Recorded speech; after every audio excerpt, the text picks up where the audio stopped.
Call to order the meeting of the Carver Finance Committee for March 1st, 2021. It's like 7:05. We had some technical difficulties getting started. We've already done the Pledge of Allegiance, so I want to thank Area 58 for getting us back online. And any public comment? Seeing none. The Town Administrator, Finance Director updates, we're going to hold off a little bit. Carol would like to go because she's in the middle of knitting something. So we're going to do the library first, so we can. Hi, Carol. Hello. How are you? For those that don't know you, would you introduce yourself? We have a couple of new members. Absolutely. Is it all right to take this off while I talk? Absolutely, please. Hi, everybody. I'm Carol Julius. I'm the library director. 21 years now as library director here in Carver. So it's nice to see you all, and thanks for letting me come tonight instead of last week. I had I'm chairman of the Board of Selectmen in the town where I live, and I needed to be there for that meeting, so I appreciate your flexibility. So just as a quick department overview for the library, we did have a couple of staffing changes in the previous fiscal year. Donna LaBarnes, who was our cataloger for almost 40 years, retired as of July 1st, and right now that position is vacant, and due to the changing nature of cataloging and library services for the time being, we feel like we can keep that as a vacant position. And then shortly after that, in August, Connie Kelly, who had been the assistant in the children's room, left to work full-time at the Council on Aging. So that position is also vacant, but it's in the budget because when we do reopen, more on that later, but when we do reopen, we will need to fill that position. But right now, where we're open limited hours, we're okay with not having that position filled. So in terms of what's happening right now at the library, we are currently open 2 days a week. We're open Mondays and Wednesdays. And then we offer curbside pickup on Tuesday, Thursday, Friday, where people can call the library and we run out with their materials and meet them at the door and give them their things. That has, seemed to work very well. I think people are used to that idea now. And we've been open Mondays and Wednesdays since August. We thought at one point we might have to close, but we have managed to, to stay open. And in the beginning, it was pretty slow, but I think now that has picked up a little bit. Today was very busy. There were a lot of people in the library, so I think people are feeling a little bit more comfortable coming out. So I would think that, at some point later this spring, we're going to be looking at, opening more for more in-person hours. We do still have one person who's still furloughed 100%, and the children's librarian is furloughed at 50%, so she's only working on the days that we're open. So if we open more hours, we probably would need to bring that back. But it's all in the budget anyway for this fiscal year. It's just that we haven't, we haven't needed to overstaff the building where we were just able to provide it with the people that are working. In terms of the budget itself, the budget that the interim town administrator is recommending is largely what we requested. He decreased the books slightly, which he always did anyway, and operating supplies and dues, but we can make that up with the money that we get from the Board of Library Commissioners, so that won't be an issue. And just in terms of those line items, other professional services includes things like our website maintenance, technology upgrades and equipment, instructors for things like paint night, back when we could have paint night, and that kind of thing. So it's sort of those things that aren't covered in other things, other line items. Our hotspot remains very, very popular. We have 2.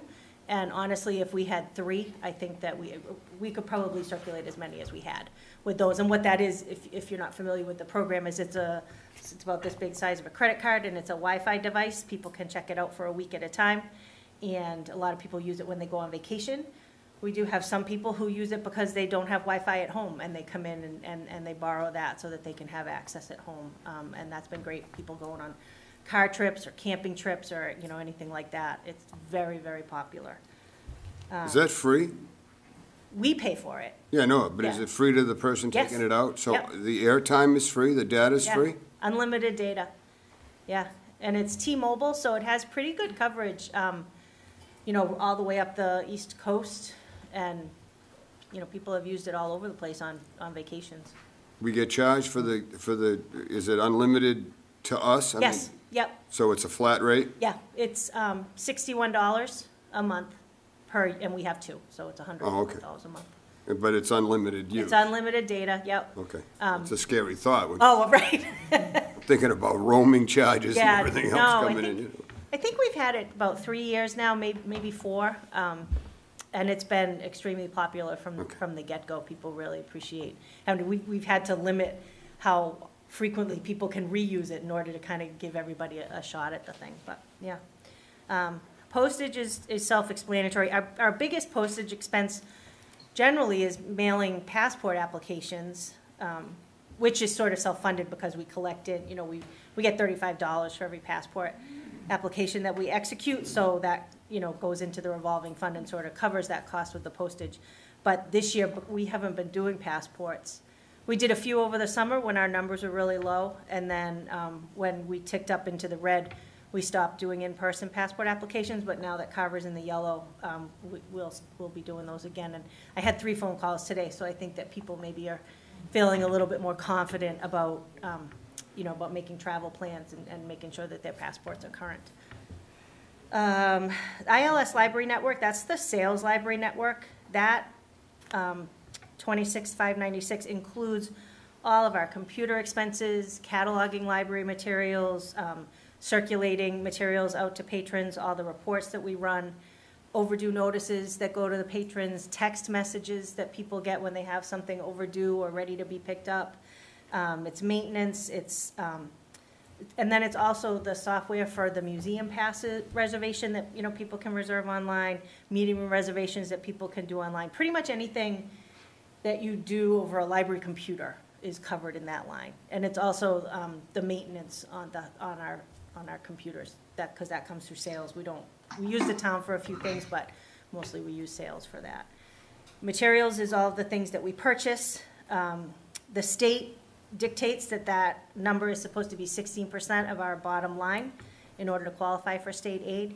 They did waive that this past year, so we don't have to worry about that, because for a while there we weren't spending money, you know, we had a little bit of a spending freeze. But I will say that in the past year since COVID, we are allocating much more of our resources to digital items, to ebooks and audiobooks and magazines that people can access right from home.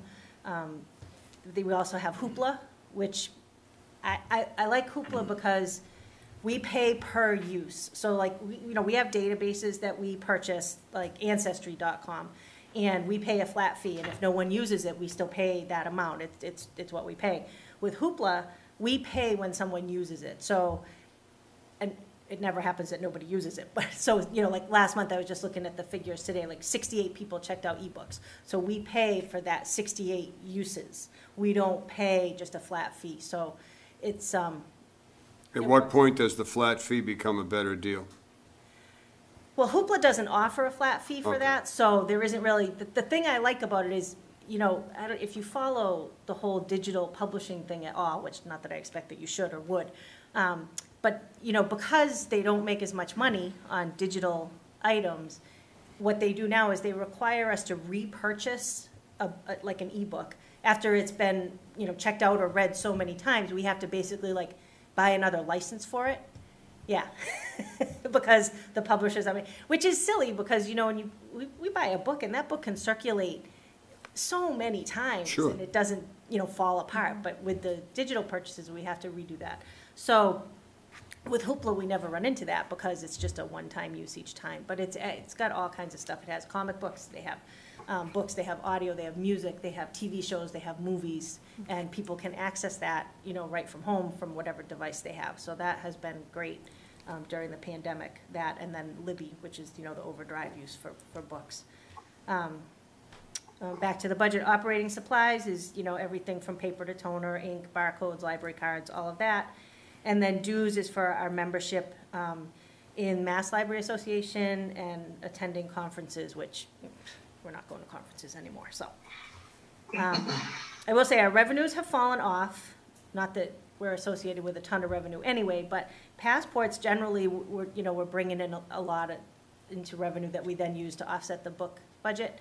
And they're $35 and we've probably done 10 since last March. But I do expect that will increase. And we are currently not charging overdue fees for materials that are late, because there's really when all of this first started and there was so much talk about whether you could pick up the virus from touching something, the recommendation for libraries was to quarantine materials when they come back in. So we quarantine everything that gets returned for 3 days. And there's no way to effectively track, these are the things that were returned on Tuesday, these are the things that were returned, they all just kind of go into one place. So we're just not charging fees right now, and it's fine. And in terms of our goals for the coming year, my hope is that we can open full-time again.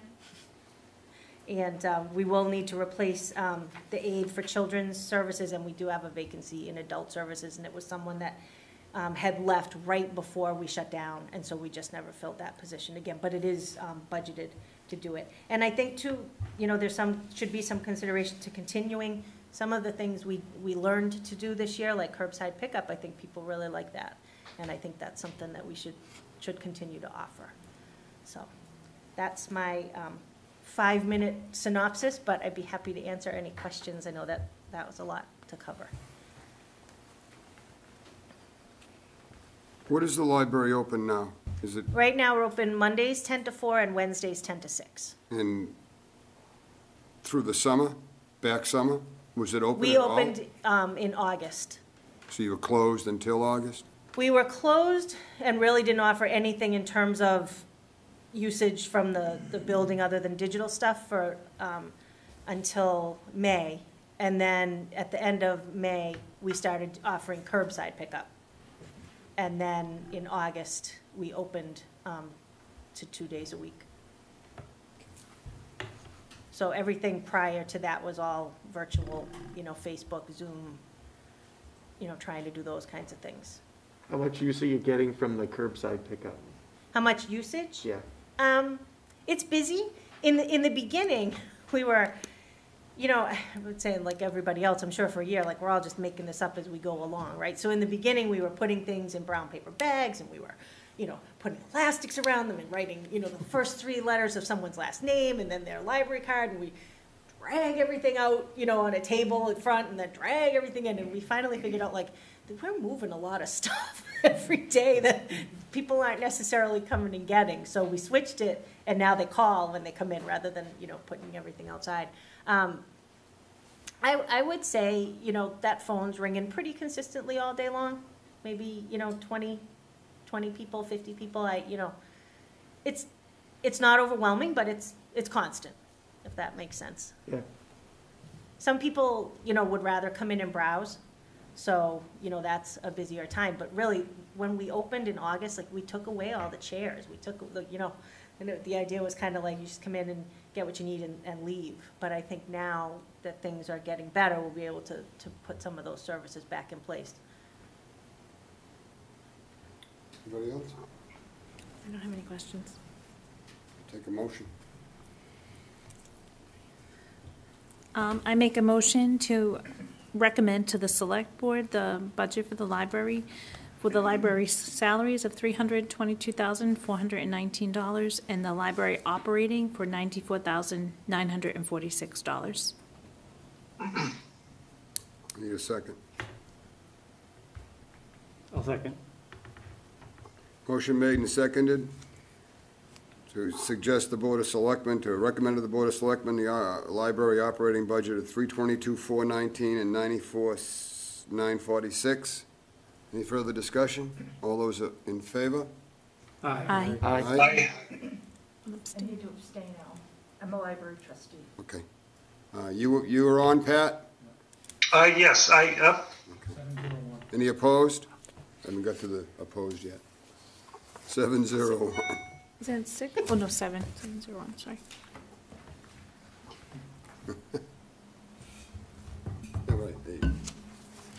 Thank you, Carol. Thank you very much for your time.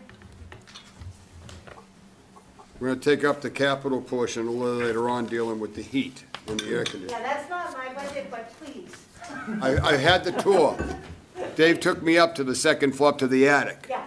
Up the ship's ladder. Yeah, we need working air conditioning. If we're gonna open this summer, We're- we kind of dodged a bullet in a way with last year because we weren't open, we were able to get away with it, but. I was in a complete, total state of shock. I was in the heating business for 20 years. And I walked through that attic scratching my head the whole time, and all I could possibly think of was, this is what happens when something is low bid. Yeah. Because it's impossible to take it out of there without ripping the roof off the building. Right, I wasn't there at the time. Dumbest thing I've ever seen in my life. Do you have a sense of when you will reopen, Nor? More than we are right now? I would hope later this spring.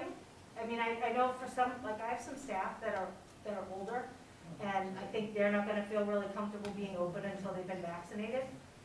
But I would say later this spring and, or, you know, sooner if we can get all the library staff vaccinated. But librarians aren't on that list anywhere with like teachers and grocery workers and retail workers and stuff. We're just going by age or other conditions, so I'm just not even sure Have you checked with EMS? about. That exact same thing? I mean, we've got a petition at the state level from the Mass Library Association, you know. Because it would seem to me that they come under municipal workers. Right, but all municipal workers are part of that phase two. So it'll just be, you know, I mean, to me, it would make sense that it would be like, we're retail, we're not any different really, if you Right. put it that way, but we'll see. But hopefully sooner rather than later, because we miss the public. Thanks, Carol. All right, thank you. I put in too much time. All right, let's bring up the school budget. We'll let these gentlemen have their moment. Scott, Ron, you can pull over another chair. You can pull over a chair and share, if you can share a mic, that'd be okay. I assume you guys are in the same room discussing things during the day, so.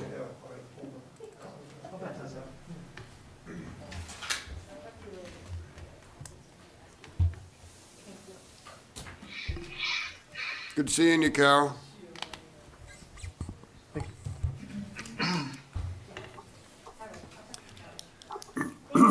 Pat, you got the copy of the school budget I sent you via email? Thank you. Yes, Okay, I do. okay. That way you're on with us.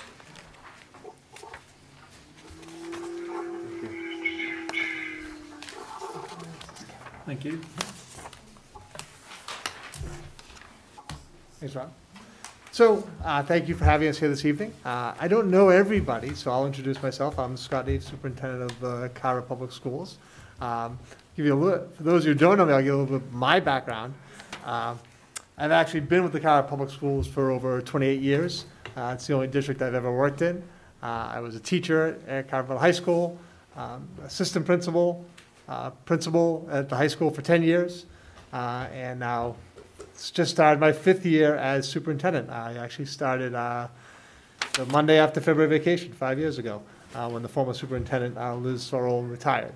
So I've just beginning my 5th year as superintendent.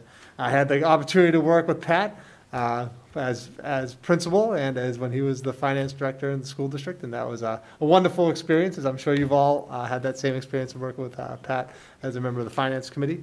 And I just want to just take a minute to thank the community of Carver and take this opportunity. The community has always been very supportive of the school system. And I've said that, back over my 28 years that I've been here. That's my big picture takeaway, is the Carver community has supported the schools. And from the Board of Selectmen, to the townspeople at town meeting, to the finance committee, we've always felt that support. And always, every now and then, there's tough years. And there's years we've had to make reductions. But in the scope of it, in the big picture, I love this community, I love this town, and I'm always excited to have the opportunity to talk about things that are happening in the school. So I'm pleased to be here this evening. Now, Ron is new to us, just taken over as of February 1st as the new Chief of Operations and Finance Director, and he's jumped right into the position, Ron's going to talk a little about the operating budget, and we're going to talk about our capital piece as well, if you want us to do that now, or if you want me to wait until don't know if Rick's doing the whole This capital seems to be plan. the capital piece. So Yes. Up to you what you want to take on first. Yeah, so we can talk about our side of the capital piece, and then we'll do the budget, and then, you know, we'll stick around for the whole capital presentation as well, for if there's additional questions, if that's okay with everybody. Sure. Yep, so as I said, we're excited to have Ron with us. He's done a great job in the first month here in the district. And we'll just kind of give you an overview, starting with capital, and then we'll go into the actual budget documents. This is the capital plan that was presented to the school committee and approved by them on December 10th. So first, there was transportation, and I know that this is something we've talked about in the past. We do have 2 buses on capital for this year. And last year, at town meeting, we pulled off 1 bus. And as you know, we have a replacement cycle for our buses. And we're looking to replace 2 buses that are 2008 buses. So it's always over time, we're always looking to add 1 bus a year, or some years 2 buses, to make sure that our fleet is staying up to date. This past year, I'm not going to go into a lot of detail on this, but this past year was a great example of some of the benefits of having your own transportation system. One of the biggest problems that school districts faced in COVID was dealing with the outside vendors for transportation. In essence, the vendors said, you have a contract with us and you have to pay us. So send us the money. Even though we're not transporting kids, even though school's not in session, we're expecting you to continue to pay. And that was a major fight that school districts had to go through over this past year during COVID. And even right now, this is, as you may know, many school districts are talking about transitioning more students back in person. The Carver School Committee last week voted to transition K through 2 back in, starting March 15th, and 3 through 5 back in full in person on March 29th. So one of the biggest obstacles that school districts are facing in terms of making that transition from a hybrid learning model or remote learning model to a full in-person learning model is through, again, transportation. And by managing our own transportation, it's actually been a tremendous asset for us this year. So the investment that the town makes in buses and us maintaining our own, and we're not even getting into the whole concept of what's the overall cost every year of outside transportation versus us running our own system. But this year has been just a great example of the benefits for the community of Carver in terms of having your own transportation system. So we have 2 buses on the list, and I'll move on from there in terms of transportation. We'll come back to the buses. Yeah, I figured we would, but I figured I'd You know we're going to come back. I figured I'd make the pitch for it. I figured I'd make the pitch for it. Townwide technology, this is actually a townwide line item. I'll talk about the school-specific items on here, which are $100,000 for Chromebooks, $400,000 for middle high school classroom upgrades, and the rest are townwide items. I don't know if we come back to when we look at the townwide side. Is anything, is anything on this technology side part of the CARES Act? No. The Chromebooks aren't part of the CARES Act, none of that stuff? No. Okay. So we are asked for the Chromebooks. I will say that our initial purchase, we purchased 400 Chromebooks 5 years ago. Those Chromebooks have reached an end-of-life status. So we're looking to transition away from the oldest Chromebooks, which are 5 years old, and looking to purchase new Chromebooks. And then the classroom upgrades are, we're transitioning the middle high school over from LCD projectors to what they call interactive clear touch projectors. So you might even be thinking smartboard. Five years ago, the technology was the smartboard. The smartboard's kind of faded away, and a lot of schools, a lot of presentations, a lot of companies have interactive LCD projectors, and that's actually transitioning to almost like interactive TVs like that. So right now, all of our math classrooms at the middle high school have an interactive TV that operates as a smartboard. The benefit of that is you don't need a projector. It ties directly into your computer. It can do everything a smartboard can do. It can do everything an interactive projector can do, but there's no bulb. There's no projector. The TV actually lasts longer. It's a more durable item. So instead of, and some of our LCD projectors in the building are getting to be 10, 15 years old. So we're looking to take an incremental approach to slowly transition a department over, take out all the LCD projectors, put in these clear touch projectors into the classrooms. So those are the 2 items on there for townwide that were directly to the schools on the townwide technology item. Then our other major requests for this year that are in this year's plan is $130,000 for district-wide curriculum. I'll come back and talk about that a little bit. $50,000 for a culinary classroom, which is a continuation. Auditorium lighting for $30,000. Upgrades to the cafeteria and lobby, and athletic equipment for $15,000. I'll just give you, it's okay, just a general overview on each one. Does that work? All right, but I'll probably spend the most time with district-wide curriculum. So we are in the process at the middle high school of transitioning our overall curriculum to what we're calling Carver Pathways. And we are looking to develop pathways or different opportunities for our students at the high school level, where students will be able to acquire challenging academic, technical, and employable skills to succeed in post-secondary education or in demanding careers. We're almost saying that we need to give our students more opportunities. We need to give them more relevant, rigorous, real-world, engaging experiences. And how we're doing that is we've developed this concept of a pathway. And that a student coming into 9th grade will be able to take some courses in a pathway that they could follow all the way through high school, or they could veer off and take some other opportunities. And just to give you a 10,000-foot view on what our pathways are, we have a manufacturing, engineering, and technology pathway, a biotechnology pathway, environmental agricultural pathway, a hospitality pathway, health and wellness, computer science, and performing and visual arts. And we started to implement some of this pathway work this year. So as of this year, we have actually, students have already started to enroll in the entry-level courses for biotech, for manufacturing, engineering, and technology, for wellness, for hospitality, and for computer science. We've developed partnerships with state and national organizations like MassHire, the Massachusetts Department of Education, Project Lead the Way, the Massachusetts Restaurant Association, the Massachusetts School Leaders Network, and the Project-Based Learning Network. And really, ultimately, we just want to give students, so students are going to have opportunities to take robotics. They're going to have opportunities to take engineering. They're going to have opportunities to take like an advanced anatomy and physiology. They're going to have opportunities to take environmental specific courses. And we actually, for each pathway, we have a series of courses we're going to build out over time. We've taken our first step in this.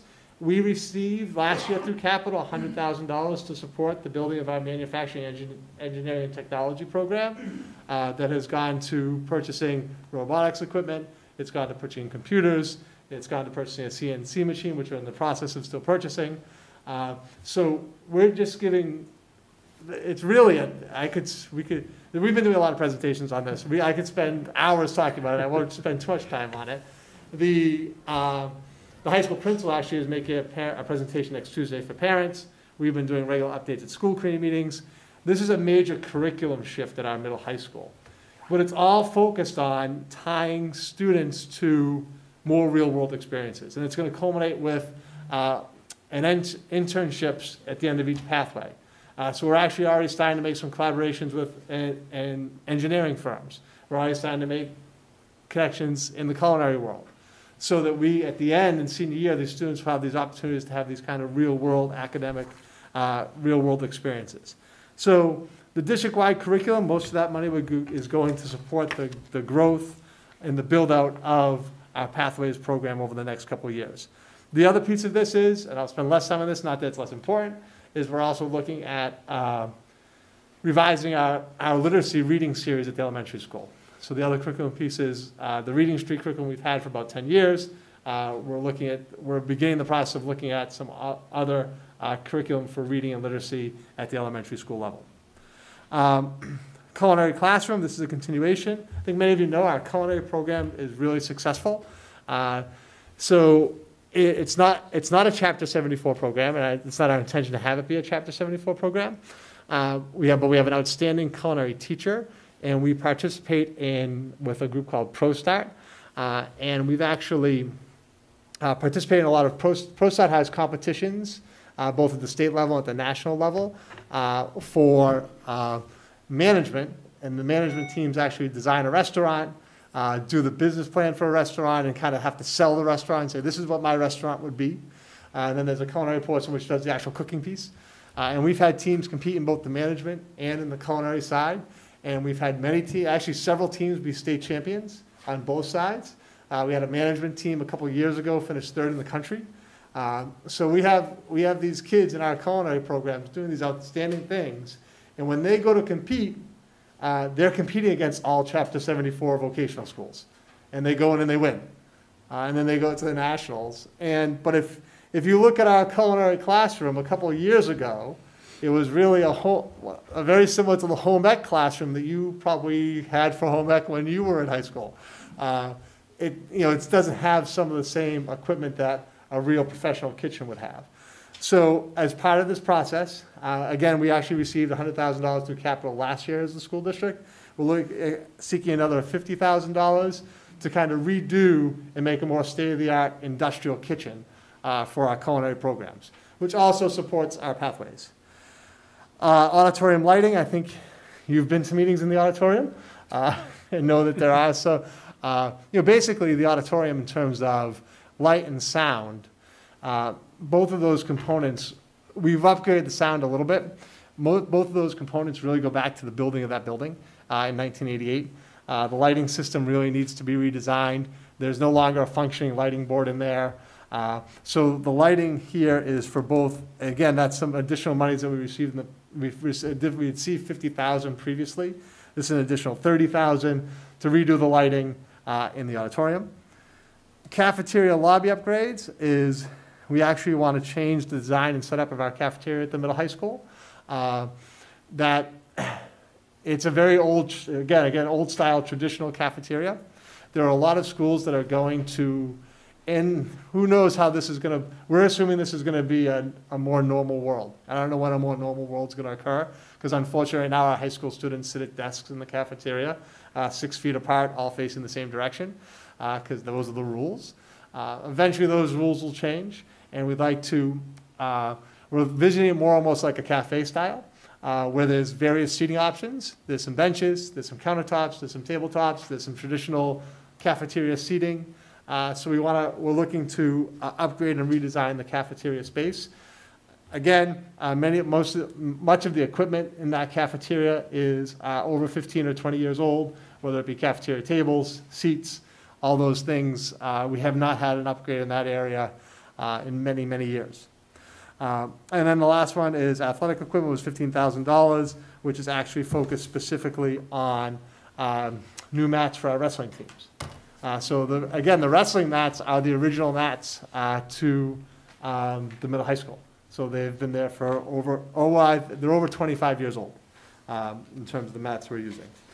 After that, we big picture identified some ideas over 10 years that we need to look at in terms of a consistent support of technology, transportation. The locker rooms need to be renovated. The auditorium itself, the whole thing in terms of seating and all that probably needs a renovation. So we have those on the long-term 10-year range just to mark them out saying these are things that need to happen. Eventually we're going to get it. I think we are going to get into a question on that building of, and I'm not proposing a new building. That's not what I'm here looking for. We have to pay the elementary school off first. But that eventually, as these things get farther down the line, it might become a question of, do we want to put the capital investment into redoing the auditorium if we're 5 or 10 years out from building a new building? Those are questions for 5 to 10 years from now. But being asked to make a 10-year capital plan, we want to identify the areas in the building that are in the most need. And the areas in the building in the most need are really the auditorium and the locker rooms. The long big picture of those will need to be replaced. So that's kind of a summary overall of what we have in the capital plan, and I focused on the items that are in for this year. And I guess we'd take any questions on that and then transition to the operating budget. I have a question. I don't know if it's a typo, but the classroom upgrades, it's 40,000 on here, but you said 400,000? Sorry, that is 40,000, not 400. Okay. That's a misspeak on my part. Okay. No, that's 40,000. That will get us one departmental set, probably 15 to 16 of those the Clear Touch projectors. They're around about 2,000, 2,500 each. Okay. I just have a question about the buses. You mentioned, how there are our own employees that are driving the buses, but Yeah. last year when the busing wasn't going on, were they furloughed? They were not. So the school district last year paid all of their employees. So as a whole, we paid everybody. Cafeteria workers, bus drivers, ESPs, custodians were working. Teachers were working. But this year, we have realized savings because, the bus drivers are hourly employees. We're not running any transportation on Wednesdays. So right now, we're only transporting 4 days a week. And we're actually doing a little less transportation. Last year, we had some savings because the buses still weren't running. So we weren't paying for fuel costs.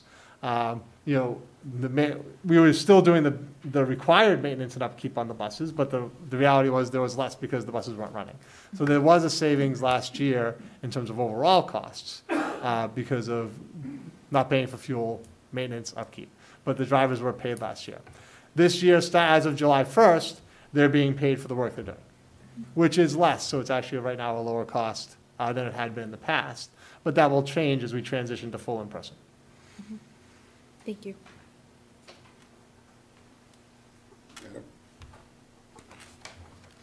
Pat? I'm all set for now, thanks. Okay, here it comes. You ready? Yeah, Last year, you wanted 2 buses. yes. And I got up at town meeting, and I argued against it, and town meeting still said, go ahead and buy the 2 buses. And then you guys, out of the kindness of your hearts, backed off on the buses because we were in a we don't know what's going to happen situation. And Yeah. the buses were parked since March Yeah. or April. But it was explained to me by Brad and you that we did 2 buses, 1 bus, 2 buses, 1 bus. That was our Yeah. thing. So I guess my question this year is you didn't do the 2 buses last year. What's so bad about doing 1 bus this year? Get back on the schedule, 2 buses next year, then 1 bus. $170,000 on a town that's been shut down for a year, on a school system that's been shut down for almost a year, and you guys want to spend $170,000 on 2 buses. We have no control over your budget, but this is exactly what I'm going to say when I stand up at town meeting. So leave that with you guys, I'll take a little, I would not say the school system's been closed for a year. pretty much. I would not say the school system has been closed for a I'm year. not We going to can- we argue can with you. disagree I'm on not going to that. argue with you, School Scott. system has not- But. This is don't- my don't say the angle school from system's town been meeting. closed These for a year. buses are a sore subject with me because we continue to spend money we don't have. And the school continues to spend ridiculous amounts of money that we don't have. And we all get the phone calls with, why are our taxes so crazy? And nobody understands that 70% of what they pay goes to this. Which we appreciate that tremendously, as I said in the beginning. And I do think the 70-30 split is a fair split and an appropriate split in terms of supporting the school district. And it has been supportive of the school district, and that was kind of my opening statement. The buses, the capital is outside of that 70-30 split, honestly, actually. So it is a separate piece. Ultimately, Can anybody give me a number on how much money was saved off of last year's budget by the school shutting down when it did? I'm sure we can. I cannot give that number this evening, tonight. It certainly has got to be a considerable number. When Brad alluded to $400,000 or $500,000. So back to your question on buses, okay? So certainly, we could have a request for 1 bus, okay? But ultimately, the concern would be that next year you're gonna say, hey, no buses, only 1 bus. And next We're year not you're gonna gonna say, say hey, anything. no buses, only 1 bus. We're not going to And say next year you're anything. gonna say, hey, no buses, 1 bus. So long-term, that can't be the approach. That approach would be detrimental in terms of us being able to maintain transportation. We did do 1 bus this past year, and the original request was 2. Could we consider doing 1? We could consider doing 1. That was my only thing. We have no control over your budget. There'll be no vote tonight to bring it to the select board. That's between you and the select board and ultimately between town meeting. The select board has no control over your budget either. You guys are your own country. So at town meeting, they're the only ones that can sit back and take down your flag. They're the only ones. We have all we have is input, and this is a feel-good I do moment. think you're going to see a presentation this evening in which the school committee or the school's gonna propose a budget that meets the number that is proposed by the town. So I had to say that the Board of Selectmen has no say over the school's budget. They don't. Any more than we do. And the school committee is gonna present a budget this evening that's in line with the number that's proposed by the town. Okay. And town meeting will either vote for it or not vote for it. I suspect town meeting will vote for it. Couple of the capital things might get blown out of the water. Obviously, I'll have something to say about 2 buses, but you knew that right up front. Right. I think 1 bus is appropriate for this year, because it puts Thank you you. back on your schedule. 2, 1, 2, 1, And- 2, but that's me. We're saying we'll take a look at that, and we'll take the advice of the finance committee as we go forward and look at that And proposal. you guys are working on a contract this year also, right? Isn't the contract up for renewal? It is. Another 3-year contract? We don't know. We're in negotiations. We'll see what happens. Which contract? Just the bus contract? No, the teachers. Actually, we are currently in negotiations with all of our unions. So bus drivers, custodians, teachers, ESPs, paraprofessionals. No, let me take it. Thank you. Thank you.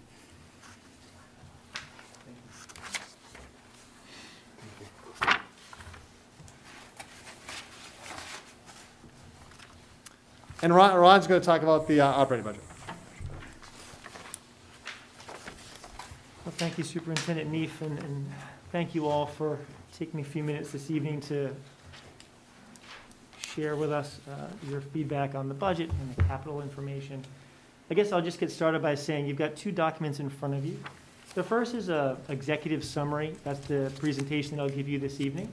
And the second is a line by line. I won't go through all the lines, but obviously if you have any questions about it, feel free to ask. I'll drill down to any of those if you'd like. What you see in front of you is presented at the school committee on the 22nd. It represents a level services budget for the most part, and I'll give you some highlights along the way. I guess the other thing I'll just say briefly before I get started is just my sincere thanks to Superintendent Neef, to Mr. Brothers, obviously, and the entire leadership team over in the Carver Public Schools. I have the privilege of really bringing the baton across the finish line here with this FY22 budget, but they've spent the past several months developing this budget, trying to be consistent with the values that they've developed for the Carver Public Schools to meet those students' needs, as well as understanding the draw and the contributions that the taxpayers of Carver have for us. The way that it's organized, if you want to flip to your next page here, is just set up by the Department of Elementary and Secondary Education accounting codes. So if you don't mind, I'm going to organize the presentation that way as well. Your first series is your 1,000 series. That represents your costs for leadership and administration. You can see your school committee costs, central administration costs. What I have for you for each section is your FY21 budget compared to your FY22 budget, followed by your delta. I won't read them all to you, but you can see for leadership. Is that delta correct? Yes. So you're saying from FY21 to FY22, you're going up 97%? No, it is not. It represents 97% of that number. So, for example, if you went up 4%, it would say 104%. It would be the number plus the percent increase. So in this case, it's going down to 2 Yeah. like and some three. light change percent, almost 3%. And the represented change is really representative of our legal fees being reduced. This year is a contract year, as Superintendent Neef alluded to. We expect that contract negotiations may go into next year, but at a reduced cost.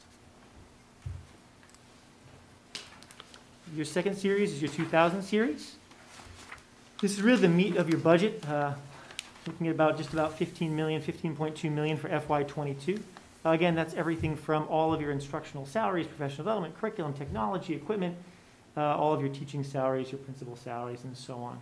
A couple of important highlights that you want to keep in the back of your mind as you look at that number. The first is that it's based entirely on an in-person return. Obviously, if there's changes to the department's or the state's guidance regarding the return, we'd have to take a new look at our budget in general. The other is that we have the current CBA's steps and lanes reflected in there, and as Superintendent Neef alluded to, we are in the process of negotiations.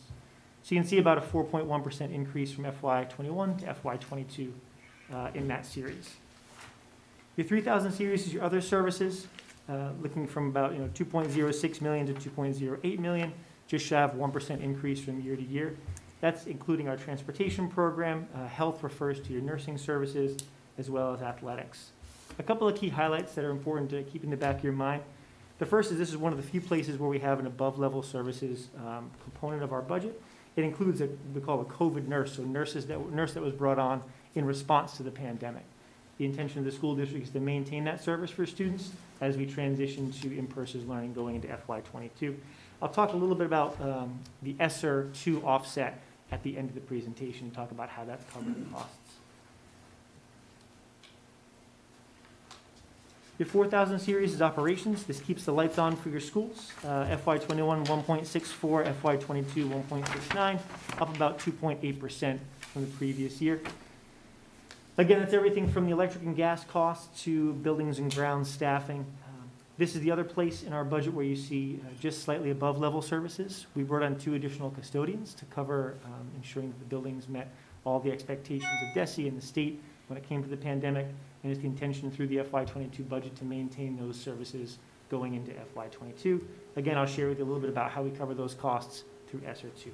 Oh, the other thing that's a helpful highlight there, so obviously elementary school, being a brilliant new school, many of those equipment and systems are starting to come off warranty, and so we're bringing on some of the maintenance of those systems as part of our operating budget.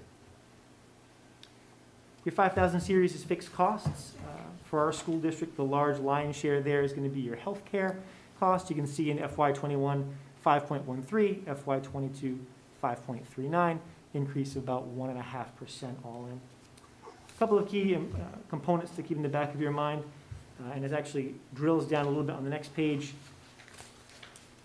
FY22's healthcare cost reflects currently a 0% increase in insurance rates. You can see that second bullet is sort of underscored there. This is not typical. I share that with the school committee. I'll just share that with you. As we think about our planning going forward, we should expect there will be some significant increase in rates going forward for 23 and beyond. What those are still TBD, but I think school districts around the country sort of wrestle, and employers around the country in general wrestle with the cost of insurance. And so that 0 has been very helpful for us to maintain a balanced budget for FY22. We expect those rates to sort of increase across the country, not just here in Carver. Sure. And our new employees, do they pay into it 50-50 or 75-25? They're still 75-25. Even a new employee? The town is the only one that did it. The school opted Okay. out of that. Okay. There's a retirement caveat there after 2025. Yeah, that was so all retirees go 50-50 after 2025. Everybody retires after, that's townwide as well. Which I personally think is wrong. If you were hired at 75-25, 15 years ago, then you should retire out at what the deal was when you were hired. Somebody that got hired last Tuesday, they want to be here for 25 years and they retire, they should retire at 50-50. I think you're changing the rules midpoint. Rick and I have had this discussion. We're still waiting for a run of some numbers as to what it would take to change that to what I personally think, and Rick agrees, and I think a few other members of the board agree, that this is just not fair. You were hired 20 years ago at 75-25. You worked here for all this time, you retire out, and if you retire out one day after 2025, you lose 25% of your health insurance reimbursement. I think that's wrong. You were hired at what you were hired at, that was the deal. Should go on and continue to be the deal. I think my vice chairman disagrees. I didn't mean to pull us off track there. I just thought you were alluding to No, that. That is not a school, that's not a school department decision. That was a townwide decision, home rule petition. Right, it gave me an opportunity to just voice an opinion that there are places where you and I do agree, Scott. Yeah, I am one of those people who've been here for, as I said, I've been here for 28 years, and I'm gonna retire after 2025, after about 35, 36 years, and we'll go 50-50. And I think there are a lot of people in town that have been with the town a long time, that this is a key component of what they're thinking about doing after 2025. Maybe it's not such a great idea after all. You were gonna say something? Oh, yes, he was. Sort of a question, it's a question really. When we met with the police department specifically, we had a lengthy discussion about this particular issue.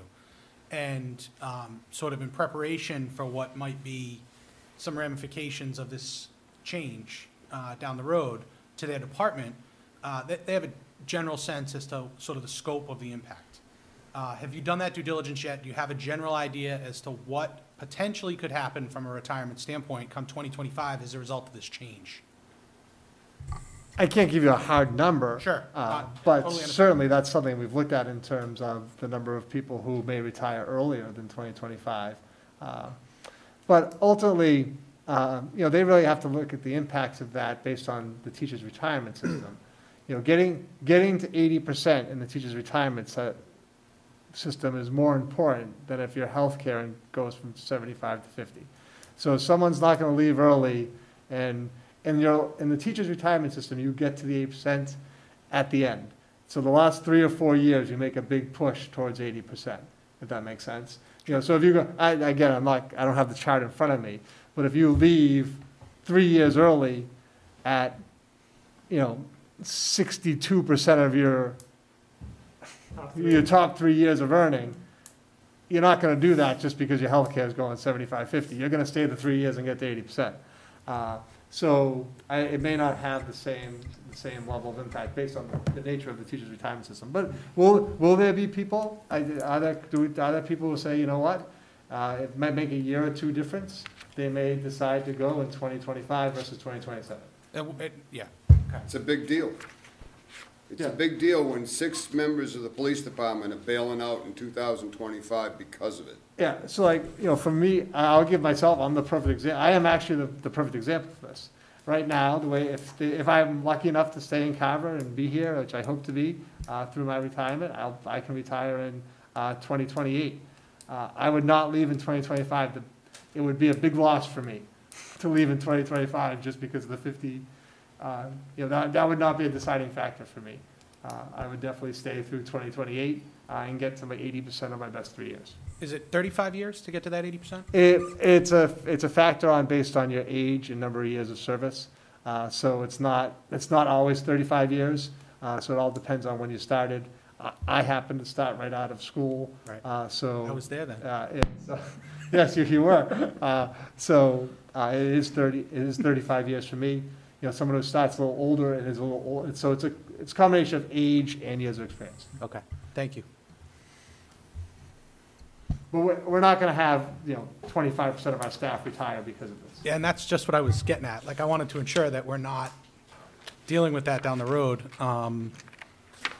It's something that I guess potentially could happen, but I know enough to be dangerous and understand that it's probably not financially beneficial to those individuals affected to make that decision unless they've been here 35, 40 years and they've reached that 80% threshold, and then perhaps it does. Yeah, that's right. But I'm sure you have off the top of your head, general sense as to that's 2 people versus 30 people, right? Right, but it's not going to be, we're not going to see a wholesale turnover of the school department. Sure. Thank you. Sorry, Ron. No, that's okay. Back to it, your last series, your 9,000 series is your out-of-district programmings. The large majority of that is 1.4 million out-of-district costs. So you can see your FY21 at 1.53 and FY22 at 1.60, an uptick of just over 4.5%.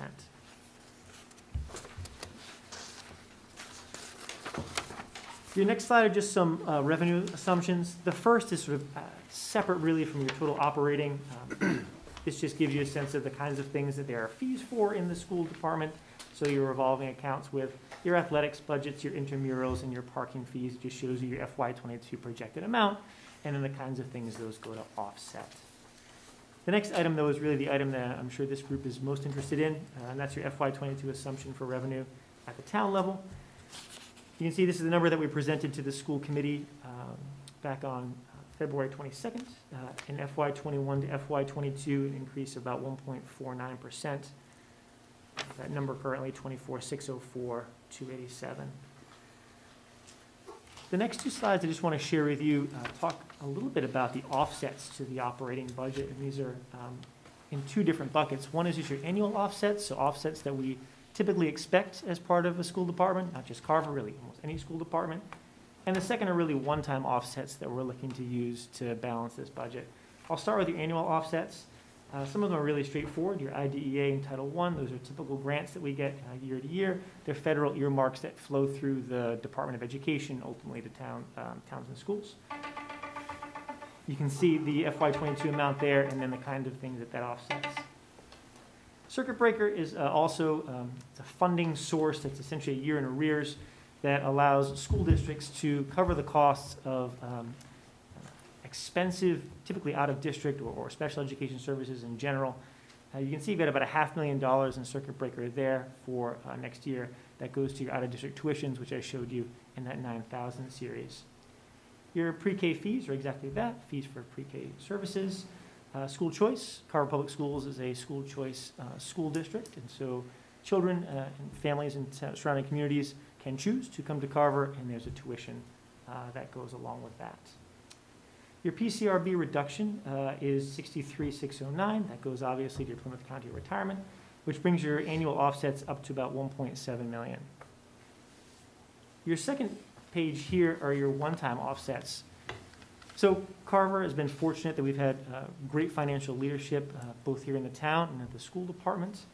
And so while many school districts and towns are really struggling to make ends meet, we've had a pretty short jump to close the FY22 budget. You see these one-time funds that are used to close the gap there. The HRA reduction at 82.8 goes to offset our insurance costs. We'll have a slight rollover of 21 grants, about $25,000 get rolled over into 22. I'll talk about Easter 2 in a second. I'll drill down for that. There's CARES reimbursement funds that we'll utilize in 22. That'll help offset some of those COVID positions that I talked about, the custodians and the nurses. And we'll do a prepay to some of our collaboratives using some FY21 funds. All in, it's about $300,000 in one-time funds that we'll use to offset costs and balance FY22. You only took $50,000 for CARES stuff? No, that's not $50,000 of reimbursement. It's $50,000 in addition to the reimbursement. Okay. Right? How much did the school put in for CARES, do you know? Not off the top I don't of know my if I head. have that number off the top of my head, Ron. I can get it Rick, for I you. don't know if It's you have that number. sitting on my desk. I don't know it. Yeah. Yeah. We're looking at like, what, 1.2 million for the town, was the school half that, roughly, ballpark? I think Probably we were even six, more than that. So yeah, 6, 7. yeah, I was gonna say six, 750 to 8, and that's money we've already spent, and we're waiting to get the check? That's correct. But we don't know that that's all approved yet. No, we don't know that, but based upon the types of submissions that we have from the school Okay. department, not really that concerned.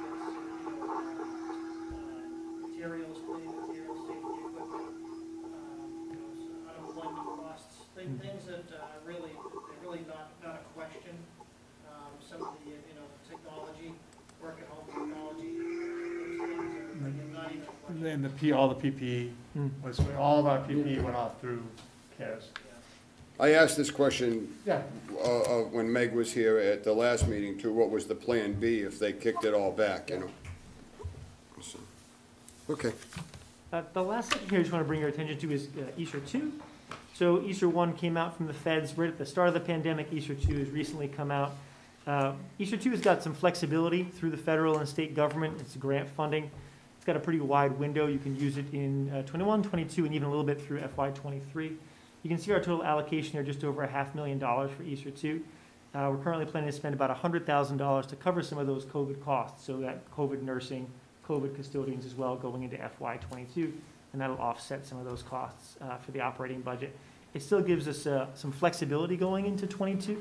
As Superintendent Neef mentioned, we're building this budget around an in-person return, but these resources allow us to have some flexibility if in fact there are some changes to the educational model that are required due to reintroduction of the pandemic or some kind of uptick in spike in cases. Your last couple pages here just show your bottom line for 22. You can see the total budget coming in for operation at 26.6. You less the annual offsets at 1.7 as well as the one-time 300,000. That brings your operating budget to 24.6, which matches the financial forecast for the FY22 local revenue, giving us a balanced budget. A few final takeaways that I share with the team, I'll share with you as well. Obviously, FY22 is challenging times for all school districts in all towns. So this year we need to lean on some one-time offsets. As I said at the outset, I think this community is fortunate to have strong financial leadership both at the town and the school levels. And so those are really short offsets for us. And obviously a worldwide pandemic is about a compelling reason as any to have to lean on some one-time offsets. And just caution the committee and the community in general that we don't continue to use one-time offsets to balance the budget, that we focus on making sure we have renewable revenue streams to support renewable costs. I know that was fast, but I hope that gives you a 10,000-foot overview of operations for FY22, and certainly open up any questions you might have. Anyone?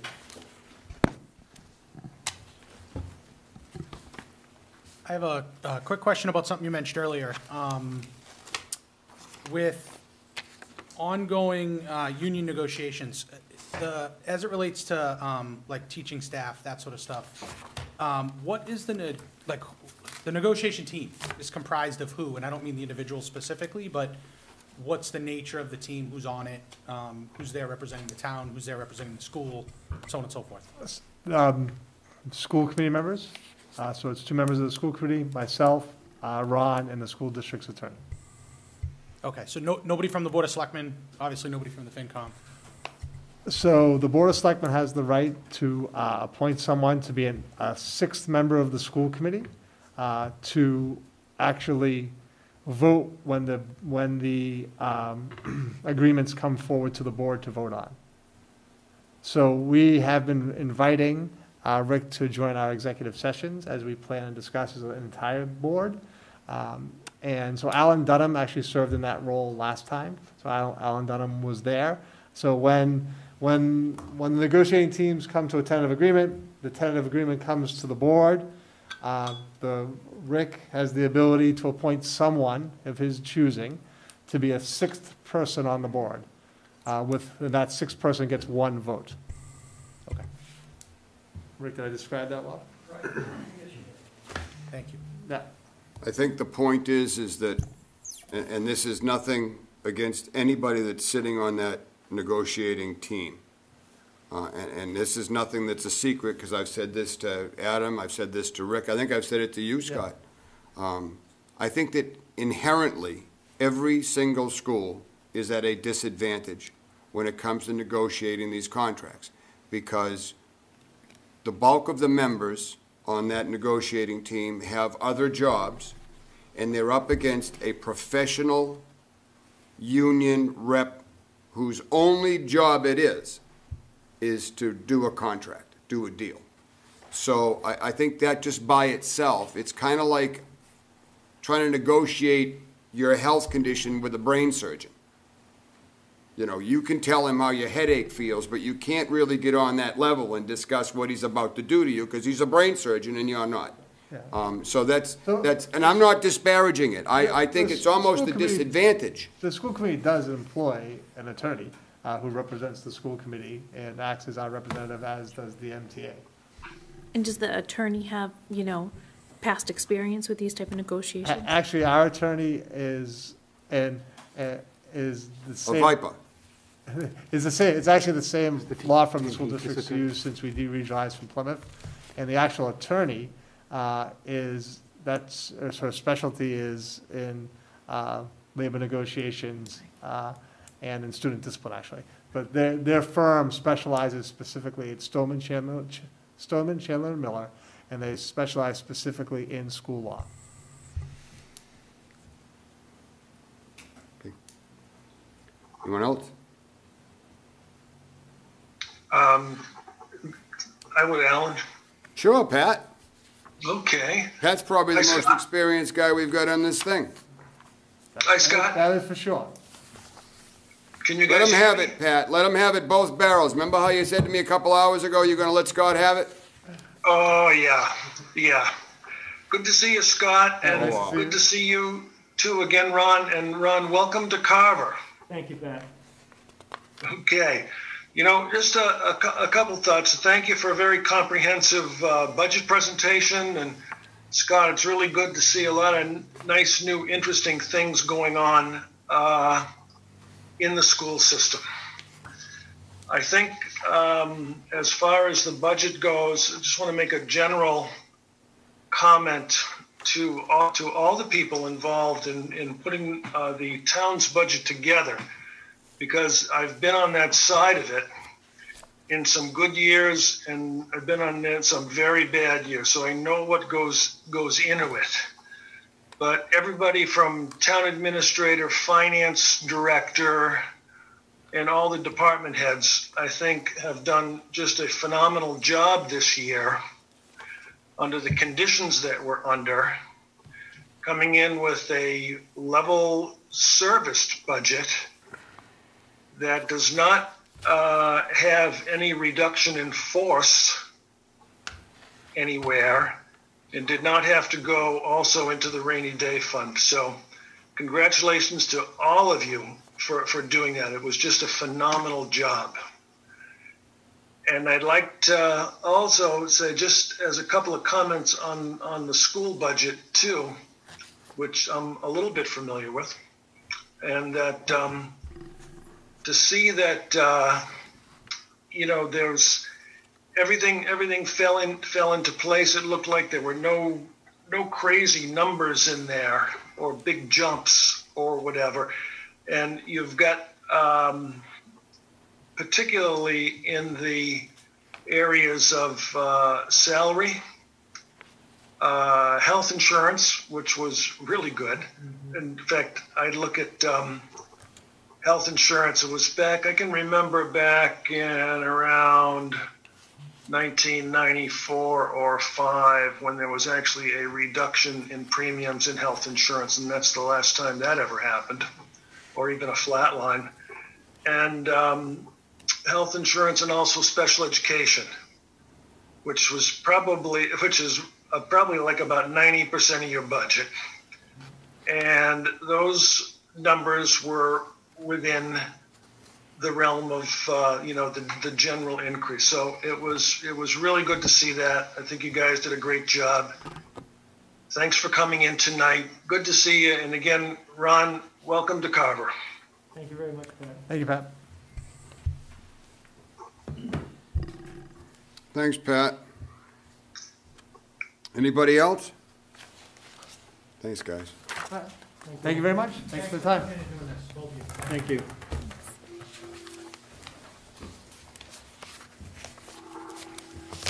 I'll give you a call tomorrow, Scott. We can have coffee and shake hands and make up, yeah. I'm good. I'm good. Please don't take it personal. I don't think. I don't think you do, and I think you know that my meaning is well placed. It's not. Sorry. He's just passionate about buses. Not really. All right, since we're talking schools, why don't we roll right into Old Colony? Everybody has a packet that has the Old Colony thing. This takes only a couple of minutes because the bottom line is, this is another one of those things with whether we say yes or no, we write them the check anyway, so. Beth and I did their budget meeting. Beth, why don't you go ahead? You were on that Zoom call. Oh, jeez, okay. Putting you on the spot? No, it's okay. So we met on the Zoom call with the Old Colony, and they're projecting for FY '22, we'll have 3 more children go into the Old Colony VOTEC. So we had 93 for FY '21, and we'll have 96 for FY '22. So the budget change for that is going to be in total $96,405. But there are some offsets, I believe. I think it was the ES, the same one we had, the ES. The ESER too, yeah. Yeah. Let me just tell you what it is per student. So I believe it's going to cost next year $17,733.08 per student we send to Old Colony. What's Is that that amount again? No, it's going to be dropped down. The FY '22 cost per pupil is $13,988. That's without the offsets on. Oh, sorry. On the wrong page. Actually, Carver wound up being the least I did. dollar amount per student. I'm sorry, Beth. No, go on. The least Go. dollar amount per student out of all the other towns. Acushnet, Lakeville, Mattapoisett, Rochester, all came in at a higher number, and it's than the $13,988 per student. Now, some of the towns had more kids, and some towns had less. But we've got Mattapoisett's at $19,400, Rochester's at 16,000. Lakeville's at 16,405, and Acushnet's at 14,453. So percentage-wise, we're sending 96 kids to Old Colony at a cost of $13,988. Chapter 70 estimated funds coming in per pupil cost, including Chapter 70, is at $20,649, which is still less money than all the other community towns, all the other towns in that district. So, all in all, Old Colony, we talked about the elephant in the room, which is the fact that it's no secret that Old Colony has invited Freetown, and there's negotiations on having Freetown join the district. That isn't really moving very fast right this minute, simply because if Freetown comes into the district, then there's an obligation to have kids in the Freetown come to that school, and the school's pretty much maxed out. And the other towns in the district do not want to be told, geez, we're sorry, we can't take 10 of your kids because Freetown joined the district and we have to take 10 from Freetown. So this is kind of like, my opinion is it's going to be rolled into we're going to build an additional school or a new building or enlarge the facility to take on more kids, increase the curriculum, and then bring Freetown in to accommodate the additional students. I think this is going to all happen, and given the fact that we're part of the district, obviously it's going to be a cost item to the town of Carver, depending upon how the district, and it's all the towns have to vote on it at their town meeting to support it. And I believe, I could be wrong, Rick, and you might even know this, Scott, I think that all the towns in the district all have to vote for it. It's not a majority, it's all the towns have to vote for it, or they can't do it? I believe it's, you can do it, I think, without one. I'm not sure. Yeah, Pat may know. Regional School District. Yeah, Pat would probably know. Pat, do you know the answer to that? You know, and I spent several years at a Voc school too, and I know that, you know, budgetarily it's like 2/3, but to increase the size of the district, now, at the same time, Old Colony is probably the smallest Voc school in the state. It is. But to increase the size of it, which is, that would take a number of years for one thing. And, I don't know the answer to that one, if that's a 100% vote or not. I would think it would be, but I'm not sure. Okay. Thank you. Can I have a couple of questions? How do they determine how much it costs per town? I thought it would just be each town per student pays the same amount. How does it come out to be different? Honest to God, neither one of us can tell you the answer. Yeah. I can probably get it for you for the next meeting. It's not that important. It is a broad formula. It's based on population of the town and then population of how the whole thing's put together. I don't even know how the percentages are broken up. Do you? And it had to do with Rick? what they choose. Remember, like, if they were in marketing, they were gonna go to Taunton. Yeah, I'm was honest to God, something else I don't to know it. how they internally do that to where it comes out to what our percentage is versus what Acushnet's percentage is versus what Lakeville's percentage is. So it's not our operating cost is this, each, we divide that by No, the we number just of don't take it students and we say allocate everybody's to paying the town. 20%. It doesn't work. Alan? It's based on population, I think, right? Alan? Yeah? I think that would be, every district has a certain enrollment that goes there, and I think historically Carver's been in the mid to upper 90s, and I think they're still there. But also, every town has their own formula within the DOE for their Chapter 70 and so forth, and it's all different. Gotcha. When you look at it individually, it's all different. So Carver's going to get a certain amount of Chapter 70 that's earmarked for Old Colony, and Acushnet's going to get an amount, and it's based on their demographics, and that's the differences that you get in the per pupil cost between, from one member town to another. But then at the bottom line, there's just a flat per pupil, cost for, Old Colony as it compares to, other districts in the state. Gotcha. Yeah, because if you look at the capital debt percentage, Acushnet's at 28%, Carver's at 19.77. Lakeville's at 27. So Everybody's got their own demographics too. I'm not sure exactly how they get those percentage numbers, but they work in our favor for this year, that's for sure. Probably enrollment.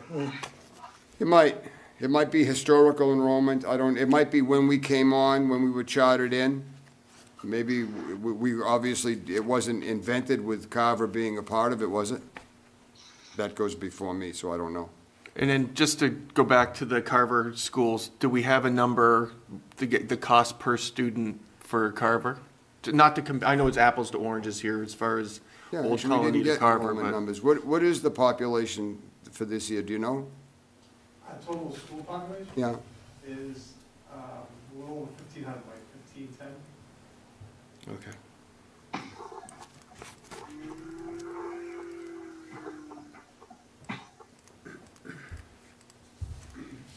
Okay.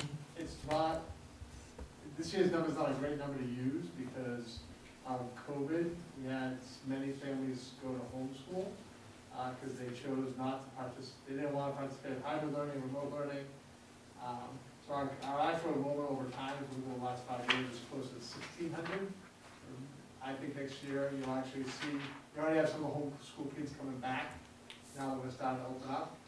So I think our enrollment will go up next year, will be closer to 1,600 than it is to 1,500. But our October 1 number this year was like 1,510. thank you, Scott. Thank you. Anybody else on this Old Colony stuff? I don't think this even needs a vote, does it, Rick? Well, actually, yeah, I think we did it last year because then I'll send Sarah Griffin an email saying that FinCom voted to accept the budget and, Yeah, well, I mean, the town technically could reject the budget. So to the extent that there is a recommendation not to do so, I think it's probably no. okay, I mean, it would cause some problems. cause all kinds of problems. I think the number that we're looking for is the total FY '22 draft assessment of 1,333,817. And that's going to include the Chapter 70 funding and so forth and so on without getting down to the nickel dimes. So that's the number that I'm looking for in the motion. Anyone? This one here, Bill. Oh, I see it, okay. So, 1,333,617. so I make a motion to recommend to the select board that we approve the Old Colony budget for $1,333,817. And include in that motion, less any, subject to any changes. Because there could be some more ESSER 2 money coming in, they said, and there could be some minor modifications to that number, so. You want to just not, No, I mean, you could always revisit your recommendation. all right, leave it the way it is. Okay. Needs a second? I'll second the motion. Motion made and seconded to recommend to the select board the Old Colony budget of $1,333,617, $817. 817. Sorry, wrong glasses. $817. Any further discussion? All those in favor? Aye. Aye. Pat? Aye. Yeah. Aye. Any opposed? 7-0. 8-0. 8-0. That's what happens when you get up at 4 o'clock in the morning. Me too.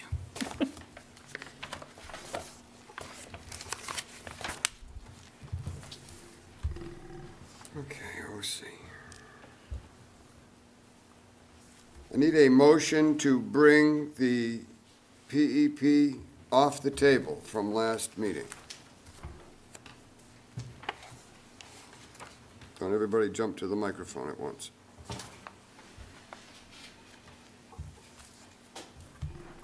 I'll make a motion to bring the PEP back on the table from the last meeting on February 22nd, 2021. I'll second. Motion made and seconded to remove from the table and for discussion the PEP budget. Any further discussion? All those in favor? Aye. Opposed? Aye. You're opposed? Aye. No, I'm with you. Oh, okay. I was a little late. Must have been a delay. Thought we were gonna mix it up a little bit then. It would have passed anyway, Pat, sorry. I know.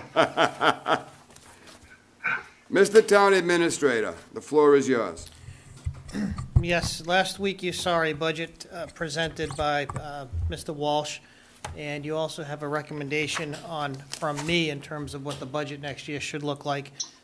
Couple factors, moving factors. One is that I think you're all aware that we did have a consultant come in and do a review of the administrative support staff and the management structure. And it was recommended, and as I think we all probably already knew, that we need funding for a full-time building commissioner. That's caused a lot of issues in terms of the quality of work, and this is nothing to do with, not a shot at Mr. Francis, who is already retired, trying to do a part-time job that's full-time when you're already retired. So it was really an untenable position he was put in.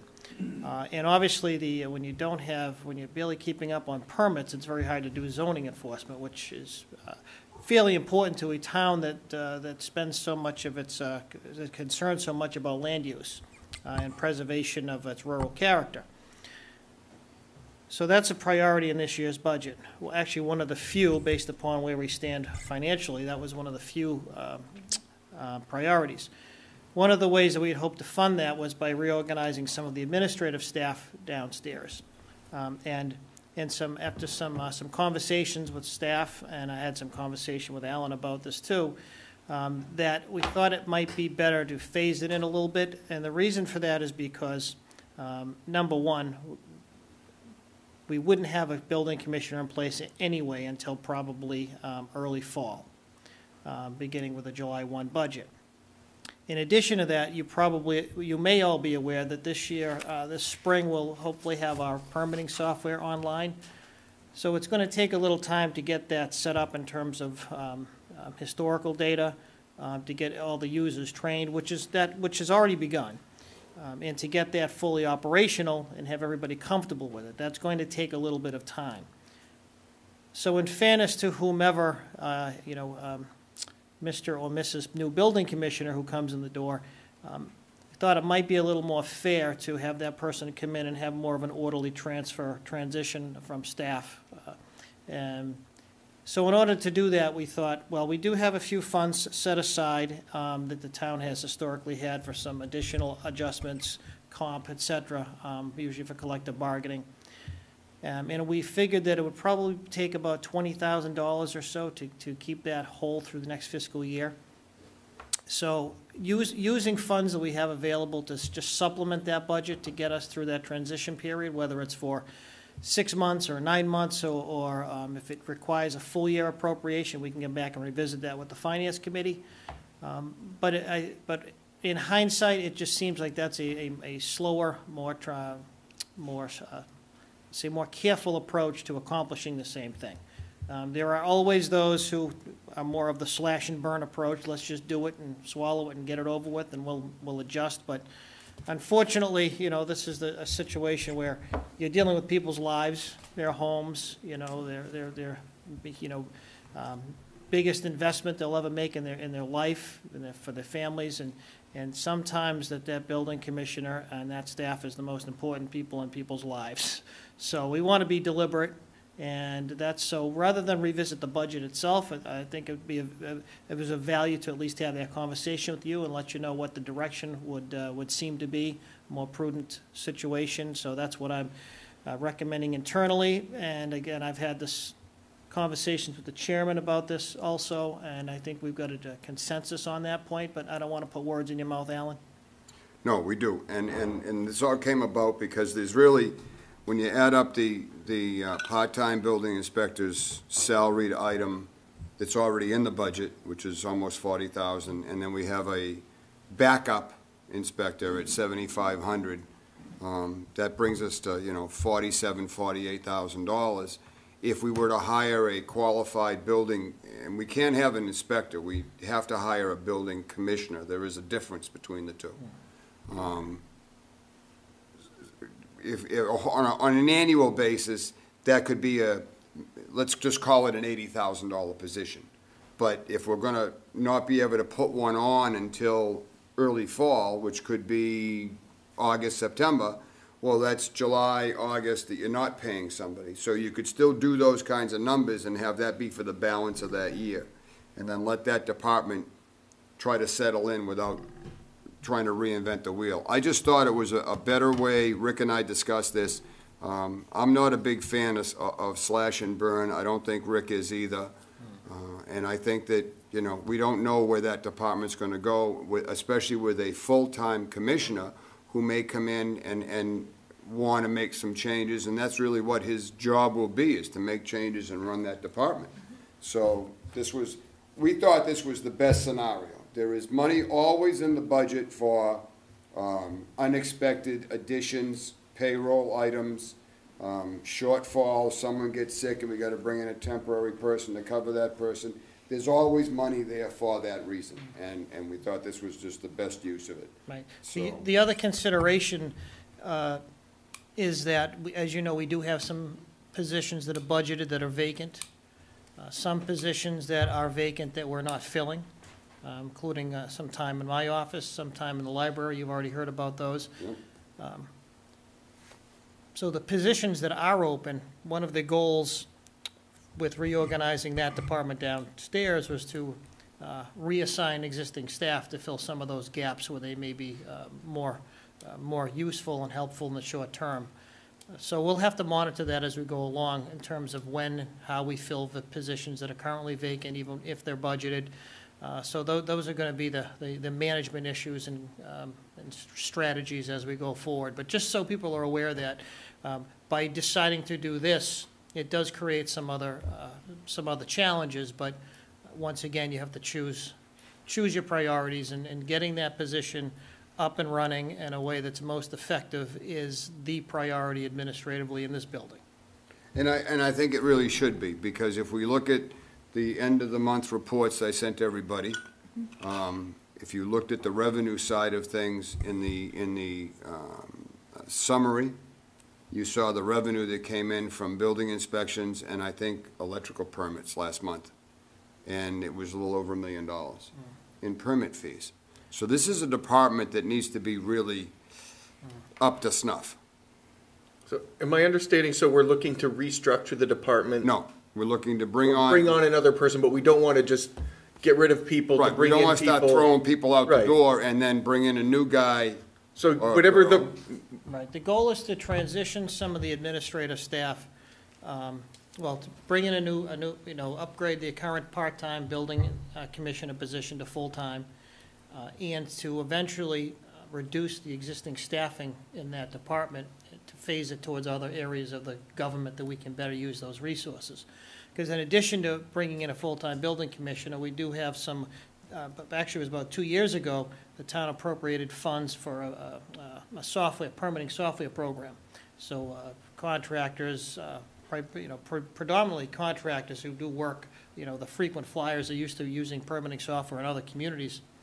But, your homeowners and others can use permitting software to the extent that they have very little, the requirements on the staff are significantly reduced in terms of the processing of permits. So when that's up and running, and we have a new building commissioner, which is, in the end, somebody who's also taking some of the load off the administrative staff as it's set up today, the resources should be sufficient so that we can move some of the existing staff into other areas. Okay, So it's a reorganization, I would say to some extent, but it's not a significant one. I think the reorganization, I don't know how long this structure's been in place, but it's been several years now, 4 or 5 years, I believe. But there's a caveat to everything. So, on paper, and I say this candidly, but on paper, the software for the department is going to be a godsend. In real life, Well, I wouldn't go that far. we don't I know, wouldn't go that far. this is a system they have to learn. And so we don't know how well it's going to work out. And is it going to work out in 6 months? Is it going to work out in a year? Are there going to be bugs?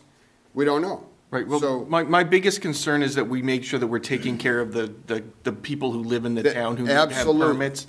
I remember the RMV had this great idea to cut costs, and they stopped sending people renewal notices and things, which was terrible customer service. So customer service is very important.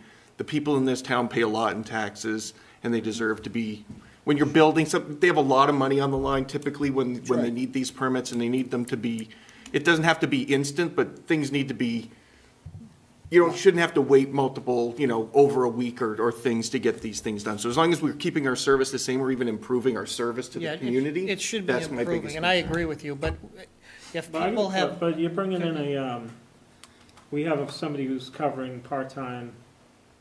Are we at a disadvantage by not bringing somebody in who's more qualified or maybe can work more? Will that generate more income for the town? Or are we capped out at the level, I mean, you just said $1 million in yeah, permits. but those, $80,000 doesn't sound like a lot to generate some. Well, that's not a month. I mean, that just happens to be that a lot of stuff Sure. came online. right, but the people in there it's not like they're marketing. They're not generating income. They're processing permits. Right now, we have some large permitting fees from our, solar development, one-time money. Right. But big, Right. those are gonna be permitted anyway, whether there's one person down there or 10 people down there. Now, it could take a long time to do it. The value of a permitting system, software system, is that it's supposed to expedite people's ability to get permits. Rather than have an office staff chasing, contractors and people around for, various information, people can more or less process their own permit. So if you, it's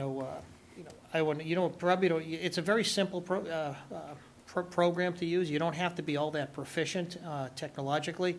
But the point is it takes a lot of that menial work off staff. But again, the staff's always going to be there to assist people, so that shouldn't be an issue. Or you're always going to have the customer service window, and I agree Right. with you 100%. The whole function of town hall and the whole function of any government agency is to service, and I've said this in meetings before, that our number one priority is to the resident taxpayer of the town of Carver. That's who we need to be held accountable to.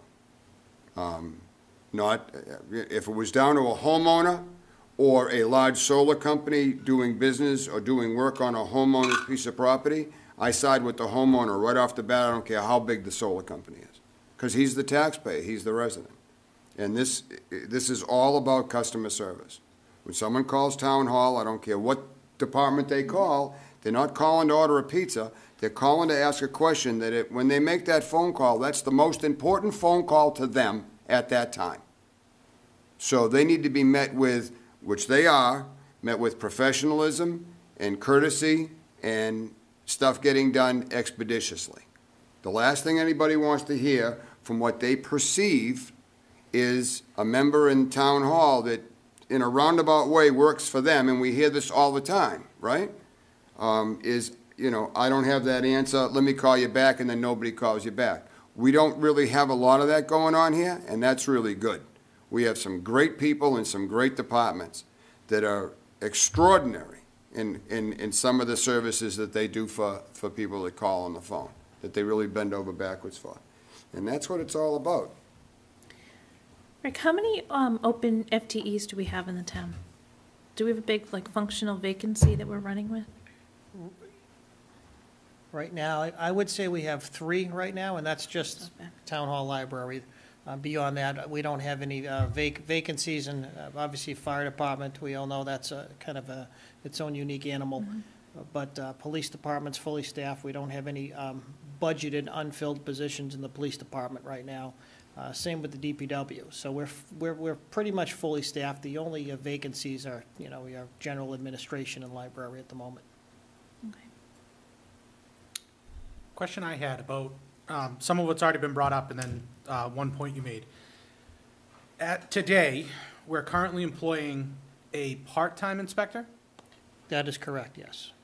And so if I understood you correctly, the plan would be between now and July 1 to have that part-time inspector come on as a full-time inspector? I'm not sure. We have, right now, we have a part-time inspector who's essentially filling in temporarily because Mr. Francis retired. What I would expect is that in and around July 1, we would go about our business of recruiting a full-time permanent building commissioner. Between now and then, between April and then, there is no plan at the moment to have our part-timer work in a full-time capacity. Okay. He works in a capacity at a half-time, but as necessary, he will do more. Is he the alternate inspector, or is he the building inspector? He's the building inspector. So we also have an additional alternate inspector? I don't think so. Well, Oh, actually, yeah, we do. we do, but his requirement to inspect is minimal or negligible at the moment, because one of the reasons that our alternate was really putting in a lot more hours than otherwise you would expect is because Mr. Francis was unable to perform inspections because of his particular risk factor. Yeah. So we have a building inspector now who's performing the functions of actually doing the overwhelming number of inspections that otherwise would have been performed by Mr. Francis previously. Okay. So theoretically, we'll still have our alternate inspector, and then the gentleman that's currently a part-time inspector replacing Mr. Francis will be replaced by a permanent building commissioner. Correct. Ultimately, there will be a full-time building commissioner, and there would be a part-time or on-call alternate. Sometimes That would those. be a per diem. Correct. We only pay him when we That's use correct. him. And this potential building commissioner would do the typical inspections of the building inspector and That the is zoning correct. enforcement And officer. zone enforcement. Exactly, right. Yeah. And I know it's common for some communities, especially smaller communities, where you wouldn't even necessarily employ an alternate. It's oftentimes it's more of a mutual aid situation with your neighbors, so that filling in on, vacations or as needed on an emergency basis. So whether or not we're ultimately going to need an alternate, or we'll have to make that decision at a later time, but deal with the big stuff first. Usually that's exactly what it is. It's, you get Mutual aid, yeah. your buddy from the next town over, and he comes over and does a cut. Because an inspection's an inspection. If they're a commissioner, they can sign off on it. So. Anyone else? So the long and short of it is I'm not asking for any changes to the budget that was presented So last we're That's week. what I was the gonna way it ask. is. Correct, right. But I don't believe you voted on it, though? We did We not. did We're not. going, just going to ask for a motion. Okay, I'll make a motion to recommend to the Select Board the Planning, Environmental, and Permitting budget for salaries for $396,602, and the operating expenses for $55,045. I need a second. Second. Motion made and seconded to recommend to the Select Board the Planning and Environmental and Permitting Department budget of $396,602 plus $55,045. Any further discussion? All those in favor? Aye. Aye. Opposed? Passed unanimously.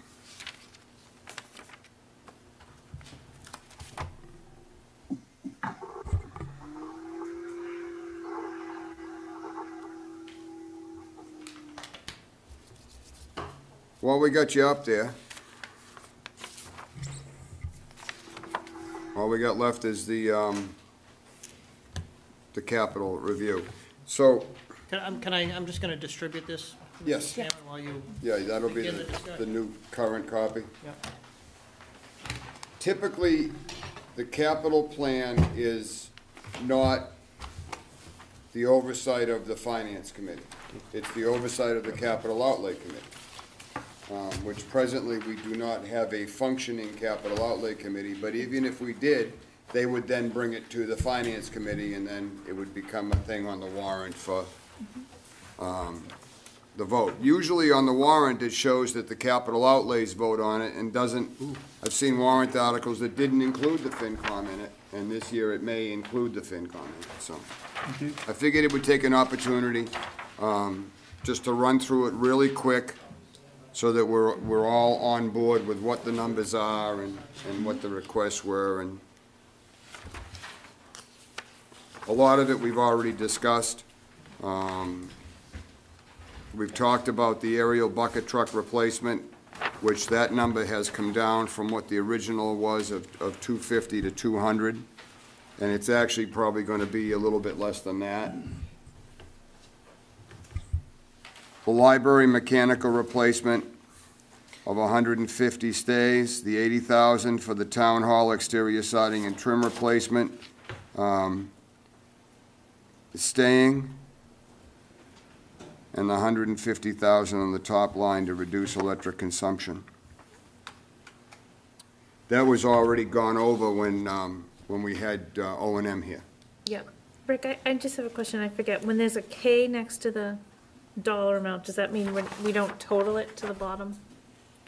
That's correct. That's coming from the debt service from the North Carver Water District funds itself. So that Okay. doesn't accrue to the so-called general fund. Okay, correct.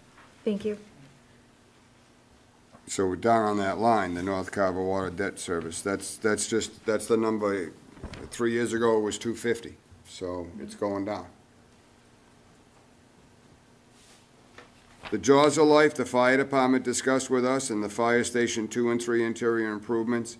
I did meet with the deputy chief, Germain, and he showed me South Station, and the stations are extremely well maintained, but the kitchen and the appliances are old, and these guys are willing to do all this work themselves, and, you know, I don't think it's a tremendous amount of money, so it's all up to town meeting. I don't see it being an issue. The Jaws of Life, the chief explained to me, I think he said it that night also, the new vehicles are now being made with a boron tube, steel tube, running up the A, B, and C pillars. The A pillar being the windshield, the B pillar being if you have a jam by the door, and then the C pillar being at the back windows. The current Jaws of Life will not cut that.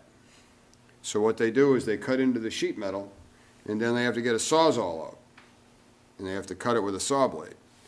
And it takes an extra 30, 60 seconds to do that. But the big deal is, you know, if, God forbid, it's you know, your wife, mother, father, brother in that vehicle, 60 seconds is a long time. So the current Jaws of Life is a 5,000 PSI machine. What they're looking to do is upgrade it to a 10,000 PSI machine that will then do what it's supposed to do and cut the new vehicles up.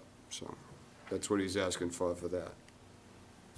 I did not, in any of the discussions, think it was outrageous, because all I could envision was, again, if it was, you know, one of my loved ones in that car, then I don't care what the vehicle or the equipment costs you to get that roof off and get them out of it.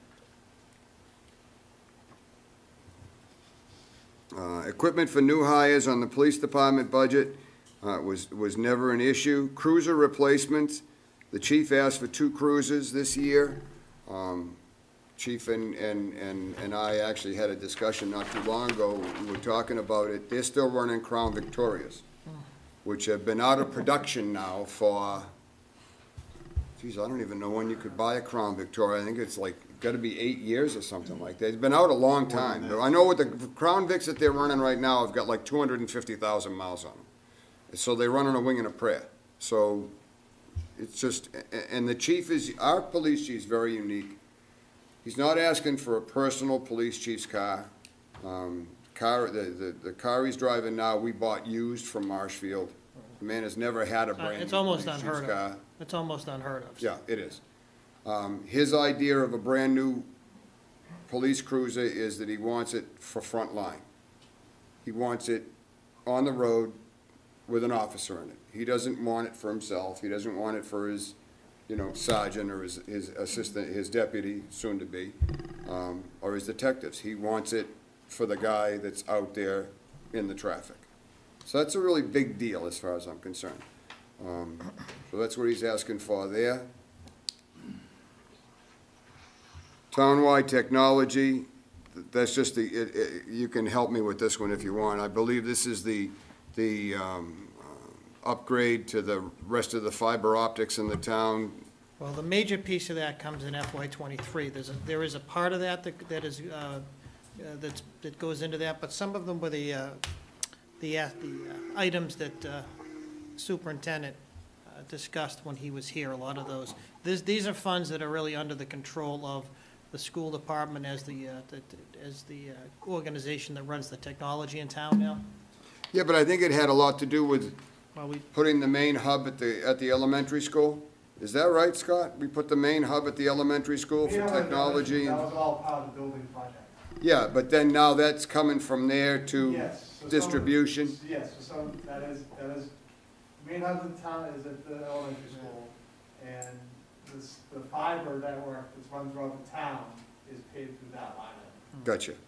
but I know the upgrade costs were Yeah. high, and the maintenance costs, well, the continuing upgrade costs, but if you look towards FY '23, I see it. yeah, that next column, that's Let's not talk about that. No, right we're now. not doing it. I'll follow your lead, Mr. Not ruin everybody's night.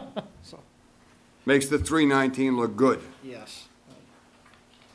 But it might be, I know some of you have been here a little bit, last couple of years, may remember it, but it might not be bad for the fire chief to come in some night and give this group an overview of what this overall technological upgrade is, radio system upgrade. It's a little bit complicated for us non-technical types, but considering the overall cost over a period of time, it might be somewhere down the road, obviously not before town meeting, but Tell you, it's very easy to look at those numbers, and all you need to do is, and anybody is welcome to do it, get a hold of Eric Germain, get a hold of Jesse Boyle, or get a hold of Craig Weston, and they'll take you into the IT room at the fire station. And then talk with the chief and take a look at the IT room in the police department. Dave Siedentoff can bring you into IT in the elementary school, and you take one look at the spaghetti, and you really get a handle on, now you understand. But these systems they're older, but they're not, it's not like they haven't been There's a lot of new maintained. upgrades It's with the just- towers Right. and so forth and so on. And We have 20-year-old systems that need to be updated. we just upgraded the high school so that the two-way radios will work everywhere in the building. They would not work before, so these guys actually were running into a building that was in a blackout. They couldn't talk or they couldn't communicate. The two-way radios wouldn't work. I think some of the phones wouldn't work because there were some dead spots, and so that was all taken care of and done, so.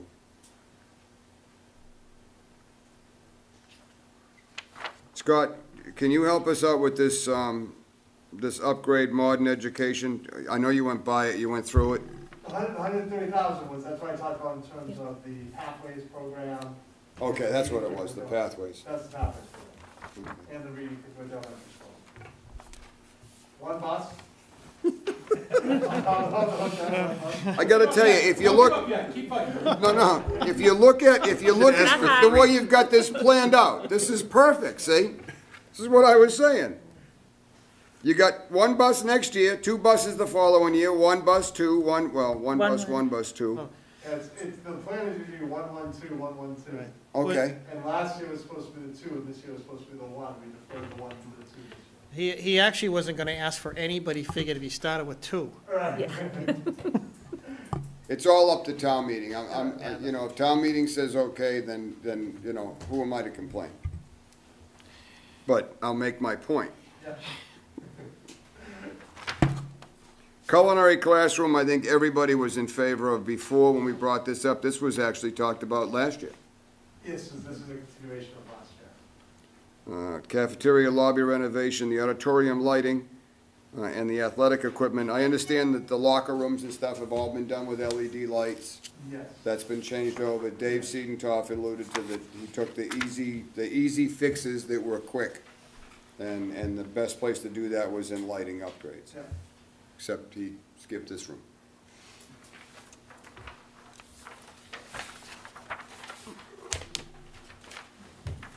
And that's it. And if I could just take 2 minutes. You Alan, please. And maybe give the group an idea of what we're looking here on the back page, just generally. Years back, I don't know exactly what year, you know, when I was here previously, and probably when Pat was here, I believe it was FY 2009 or 2010, we did start setting aside the increases in our personal property taxes into a stabilization fund for capital. Some years after that, when Mike was here, instead of having a debt service line item that you would usually see in a budget, what the town just decided to do was to take the money that would otherwise be spent in debt service and put it into this also into this trust fund. And on top of that, that amount would grow by 2.5% every year like your regular levy. Now, over a period of time, that obviously built up significant funds. On one hand, it took funds out of the revenue stream for general expenditures, but it did help to build up this capital stabilization fund. The other piece that was certainly not as significant, but any amounts, between the end of the budget process and the setting of the tax rate that could be identified as lowering the levy, which would only be minimal, those were also put into this fund. So over a period of time, you have this fund that has built up that is somewhat self-sustaining at this point. So those are the funds that the capital expenditures are paid from. And again, the key being is that this started, basically with a dedicated revenue source from new growth, and transitioning the debt service really to both almost what looks like on paper as an income and an expense. So it has worked effectively. I know it's worked effectively in some communities. I think one of the key points here is it almost makes you not not let you drop off your expenditures on capital, because a lot of times when you have say a 10-year or 20-year borrowing, as that interest decreases, your expenditure and your dedicated funds to capital decreases. It does take a level of discipline to, at the very least, maintain a level investment when that drops off. So this system actually helps to not just build the discipline, but almost ingrain this into a system where you really have to maintain your expenditures on capital. Now, obviously, this can all be turned upside down by the town meeting. I don't expect that to happen. But I think it's important to know what those three basic elements are that go into creating this, because you don't see it on a budget document. So when you don't see it on a budget document, it's natural to ask, well, where's the money coming from? So those are the classifications of revenue that go into this, and the expenditures that come out of this you see here, at least mapped out by each fiscal year. I think it's also safe to say, and I think everybody in here knows that as you go out 2, 3, 4 fiscal years, a lot of these numbers are I guess for lack of a better word, a plug. You're taking a really rough estimate. You don't know what something's going to cost in 7 years out. So you have to at least, in conversations with the various department heads, at least get a list of what their anticipated needs are going to be. But putting cost to that is very, very difficult. So really, other than 2 or 3 years out, it's hard to really get to, even how long, the last couple of weeks, we've, some of the major, we had the air system as well as the reduction in the bucket truck. So these are moving figures. So I don't want anyone to look at this document now that you can see it and look out 3, 4, 5 years. There's nothing etched in stone. No, I just don't want people to look at this and say, oh my goodness. No. Oh my goodness. So, No. but I think understanding the revenue pieces and why you don't see this on a budget document, I think is helpful. And if anybody has any wishes to come speak to me about any of this, happy to do so. And set up something with Meg, whatever you're. I think these are all best guesses. They're Right, yes. they're educated guesses going forward. Obviously, when you're out into FY 31, seriously, how the hell do we know? Sure. The other thing I would point out too is that if you look, what would be your back page, and there's about 7 or 8 lines from the bottom, it says the word delta. Now, whether or not you like that terminology or not is, it's up to you, but if the plan as presented here is voted, then you have $71,000 remaining. That obviously is now, would be increased, that delta would be more positive if there's no, if that other bus drops off, so. But those funds, those balances, they stay in the fund.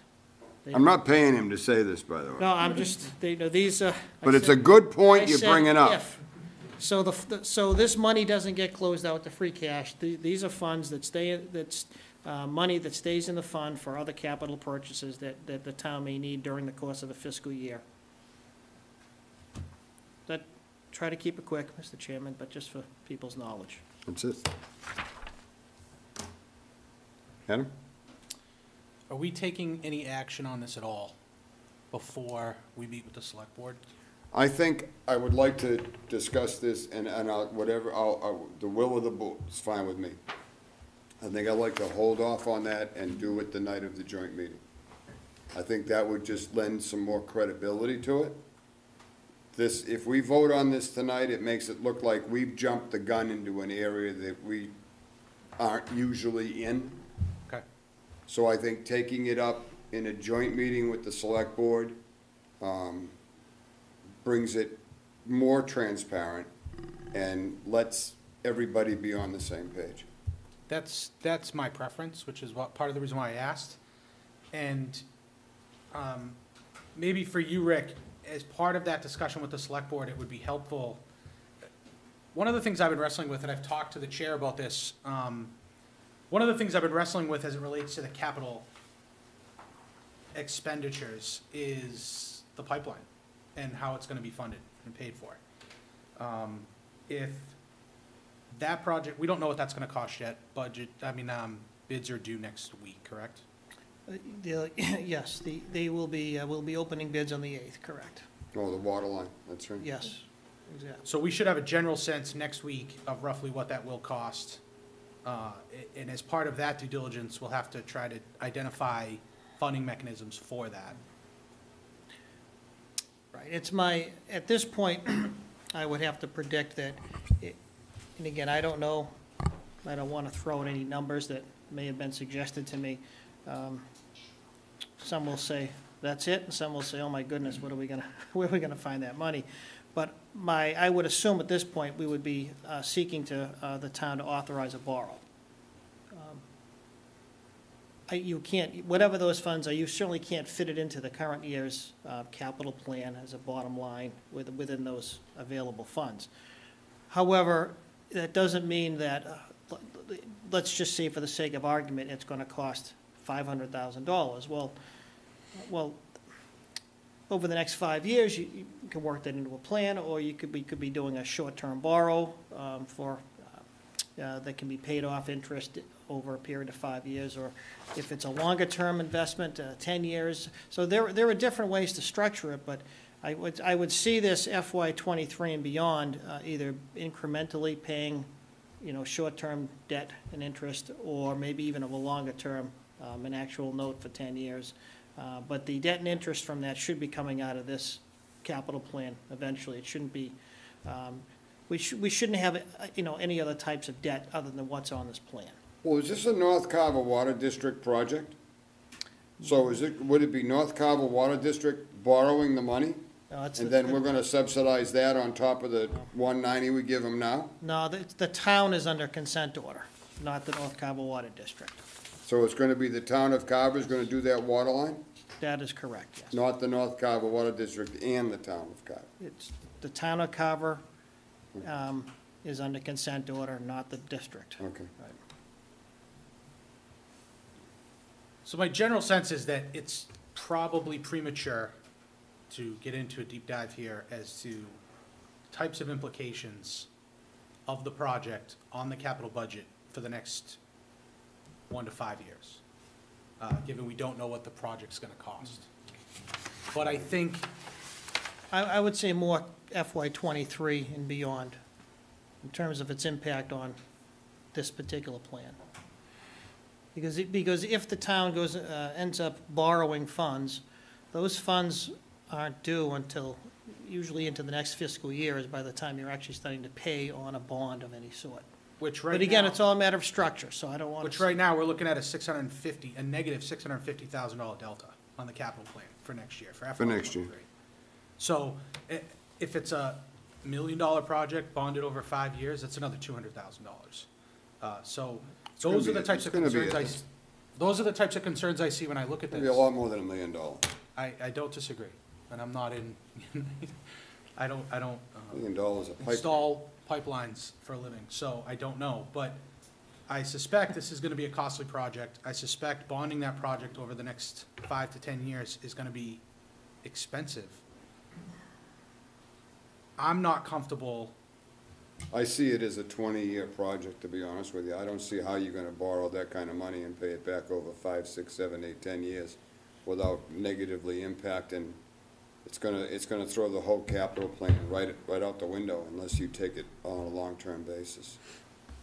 Not that I wanna see a 20-year credit card, but, you know, No, but again, I don't see how, Scott's trying to build a new I don't high see school how that's here in gonna 6 months, so. significantly impact the current fiscal year. No, I mean FY '22, I think it's gonna be. but I don't wanna see it causing layoffs in the following fiscal year because suddenly we have a Sure. bond to pay off and we're gonna have to start cutting budgets and departments left and right. and I'm not suggesting that I feel this way, but I would not be surprised if we find out what we're afraid of, that I don't think it's out of the realm of possibility that I suggest, or somebody else might suggest, we shouldn't spend $200,000 on X this year, because we're gonna need that $200,000 to spend on Y next year.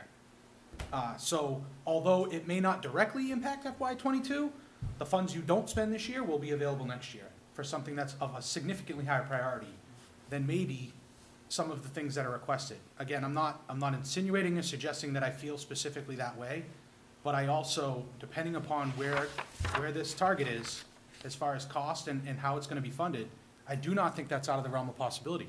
When are those bids coming in? They are due by March 8th, where they will be opened publicly. So they'll be open publicly on March 8th, so when theoretically, when we have the joint meeting with the select board, which is scheduled for, I think, the 10th, Correct. we were talking about? That's what I still have to get Provided confirmation everybody's from the on, board. we would have those numbers. Yes, So we would know, we would know generally. Now, I mean, Close enough. you take the Close bid that you think you're gonna take, which I'm assuming is the low bid, and you gotta throw will be the low bid, the lowest qualified bidder. your lowest qualified bid, and I'd still add 20% to it for change orders. There isn't omissions.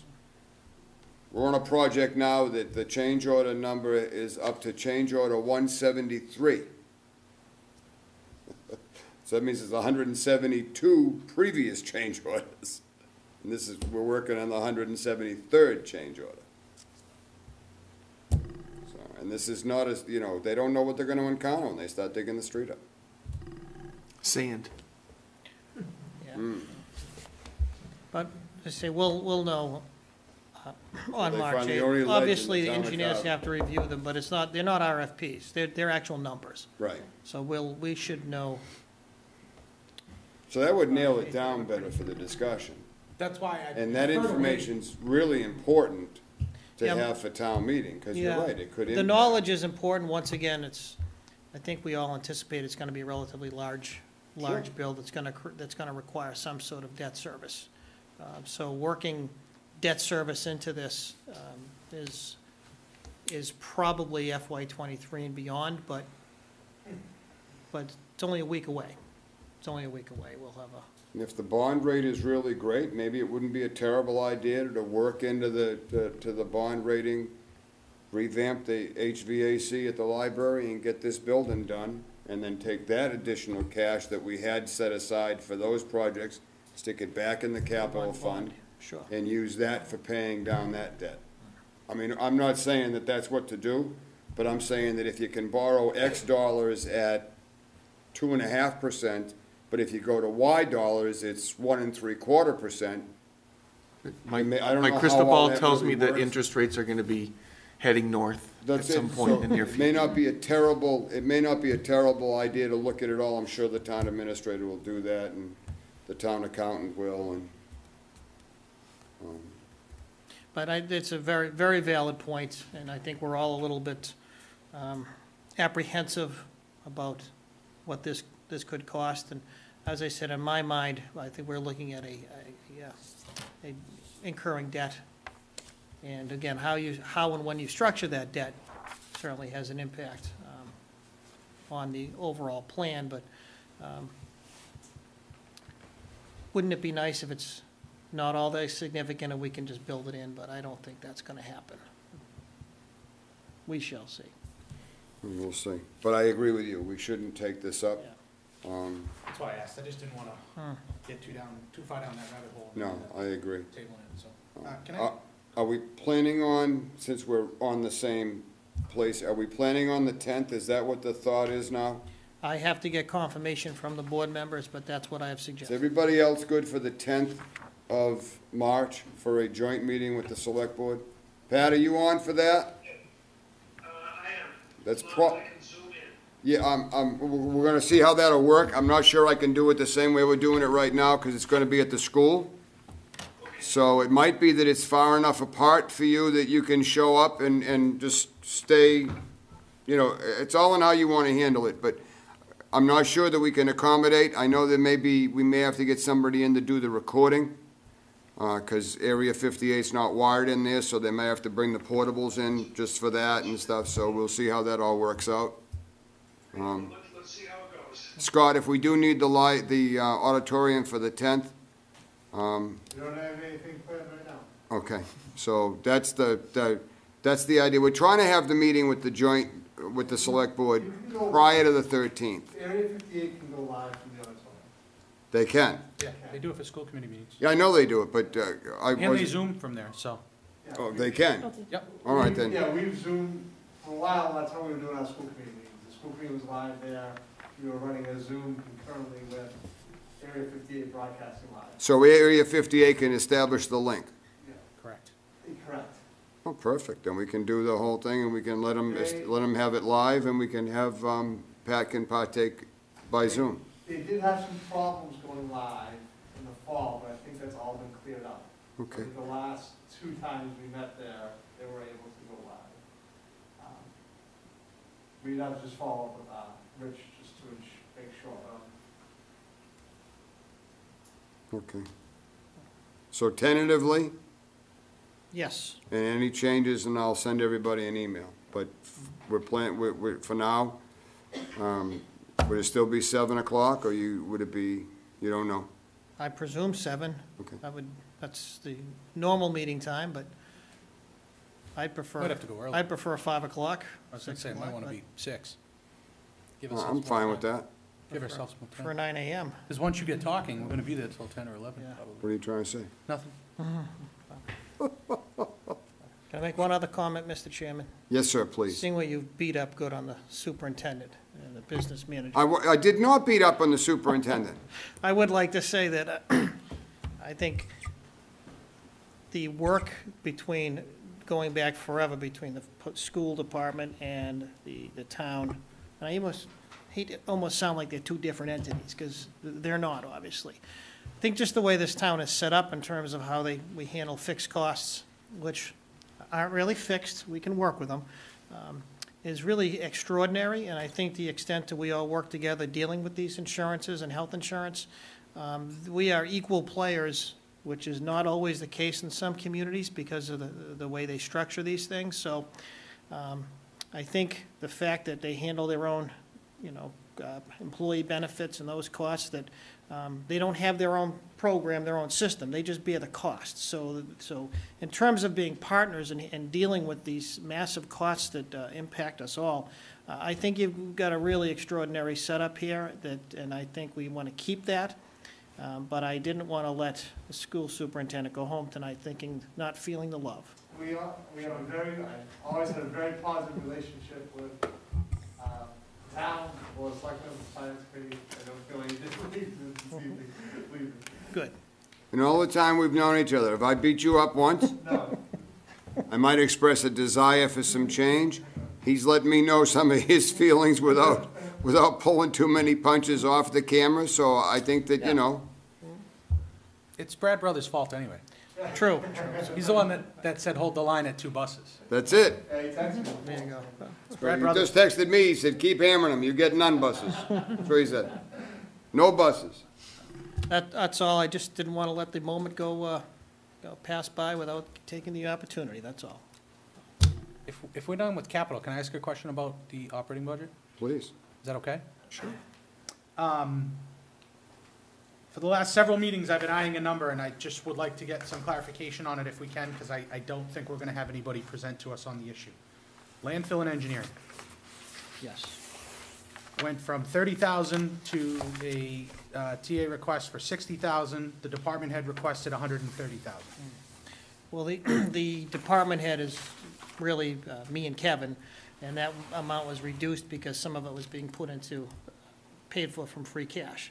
What's going on here is there's multiple things happening here. Number one, you've got the annual monitoring and maintenance of the North Carver landfill and the testing that goes along with that, the private wells, that testing.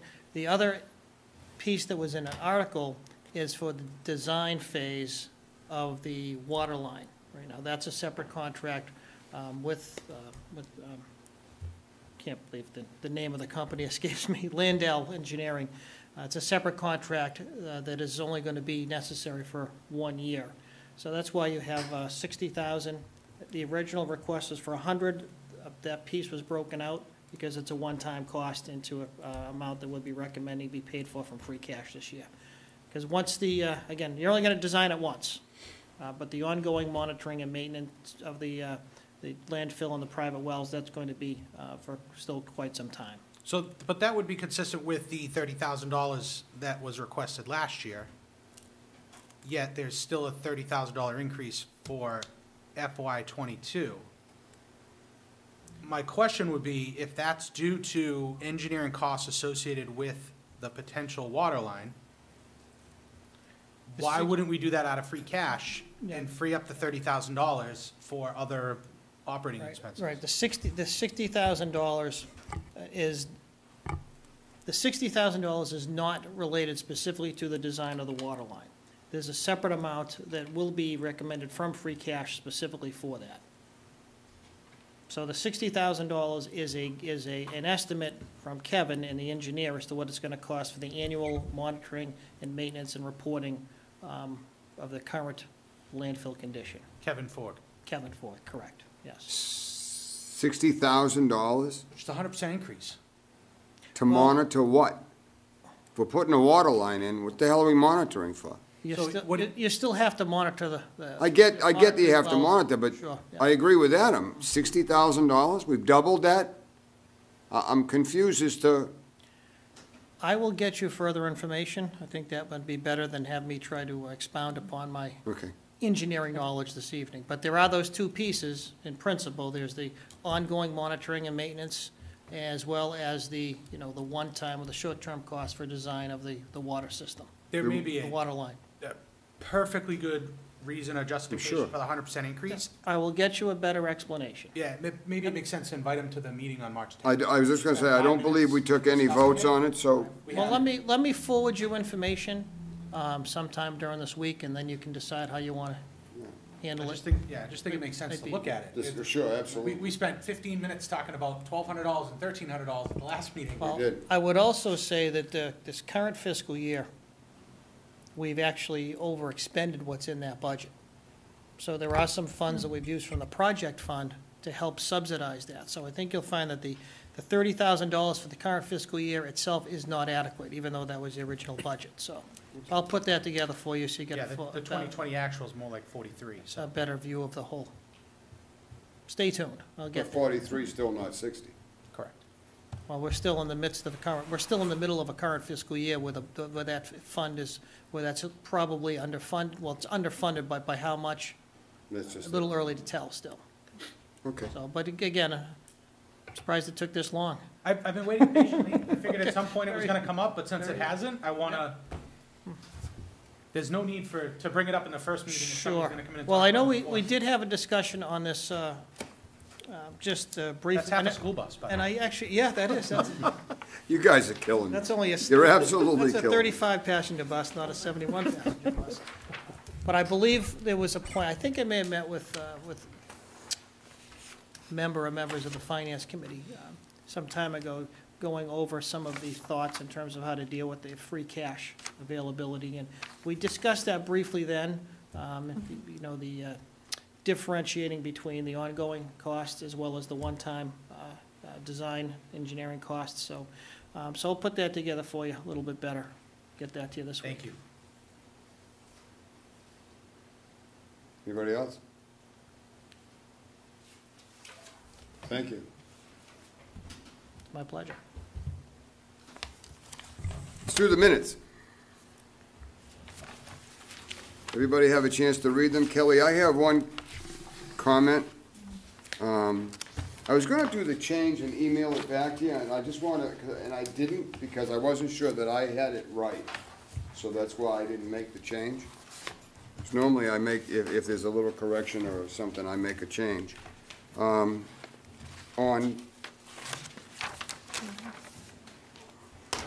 for me, it's page 1, 2, 3. So page 3, item B, Member Sullivan made a motion to recommend to the Select Board the approved Council on Aging salary budget of $109,264 and the Council on Aging operating budget of $16,650. Operating budget was originally $15,450, however, including the $1,200 My Senior Center software program. I thought we had approved the My Senior Center software program and an additional $1,000 for activities.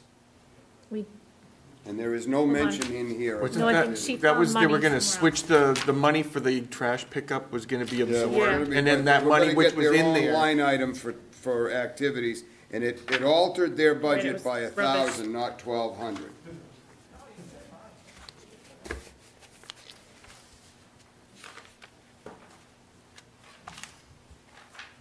No? well, I had put down, I had made a note, that they needed the $1,000 for the activities, but we were gonna transfer the rubbish over to the O and M, but we weren't Right. gonna adjust to O and We're M. just gonna leave it. Yeah, We weren't gonna drop their dollar amount by the 1,000, but that waste was gonna be picked up by O&M. So exactly. the only change was the plus of 1,200. 1,200. Yeah. Okay, but there's no mention of their adding a line item of $1,000 for activities. So, Because there was 1,000 for rubbish, which is now gonna be used for activities. So if it needs to be denoted in there, but it was just the same budget. Okay. I mean, yeah, theoretically, if Yeah. anybody Okay. wants to set up an account, theoretically, you can have an account with. Nope, Yeah, we line can item move that says rubbish. activity. I happened to read, and I wasn't sure exactly how that all came together. That was the only thing that I saw. So as usual, you did it right. That's why I didn't correct it. I think Kelly's notes are always perfect, so They really are. Yeah. I can't believe you question it. Wow. Really? What? We need to censure the chairman for his, The resignation letter's gotta come out here. She's up in her feet. It's all right, Kelly, you do send me your invoice. You know how long it'll take me this time to process that? But It we- could be months. We did talk about the My Senior Center getting kiosks, right? That wasn't for Yes, this year, that's no, for we next did, year? we did. Okay. All right. the kiosk, I Okay. think was an extra 2,000 above the, like 3,200 or something, I believe, or 35. But it didn't happen. Okay. Just the software. Take a motion on the minutes whenever anybody's ready. I make a motion to approve as written. Second. Motion made and seconded to approve the minutes of the 22nd of February. as written. Any further discussion? All those in favor? Aye. Opposed? Aye. Ellen, I need to abstain because I abstained from the town clerk's budget. Does that mean I have to No, abstain from the no, whole thing? no, no, no, no, no, no, no. Okay. You don't have to abstain from any of it, Okay, so, okay, because it has nothing to do with the overall. one, no, no, exactly. You're voting on the minutes that, as recorded, and you were in that meeting, so you certainly could. Just I wanted- can't vote, right? I wasn't here, so I can't vote on this. You were absent? I was absent. You were on Zoom, weren't you? Last week? Last week you was that one. 2 weeks ago. 2 weeks ago. Yeah. Okay, Was here. Yeah. But last week he was. okay. Should we make sure the minutes are right? So it's 7-0. Okay. There's nothing unanticipated. I'll make a motion to adjourn. I'll second. Third, fourth, fifth, sixth. Motion made and seconded to adjourn. Any further discussion? All those in favor? Aye. Aye. Opposed? Night.